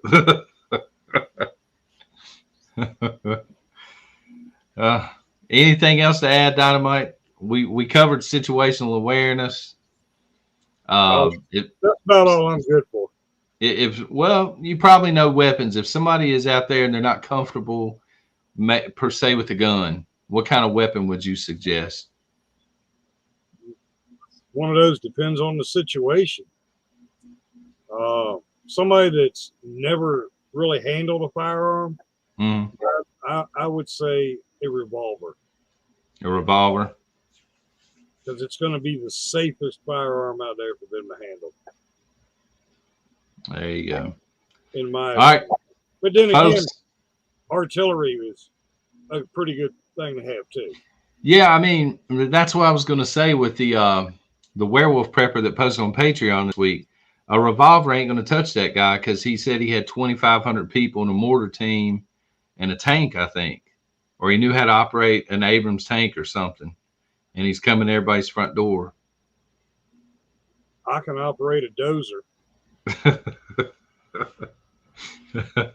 You know, I mean, I'd like to meet him on the street. Yeah. Well, we may eventually. Yeah. Let me see here. Good night, Minute Man. Yeah, I would say I got to get in bed, but got to watch the replay.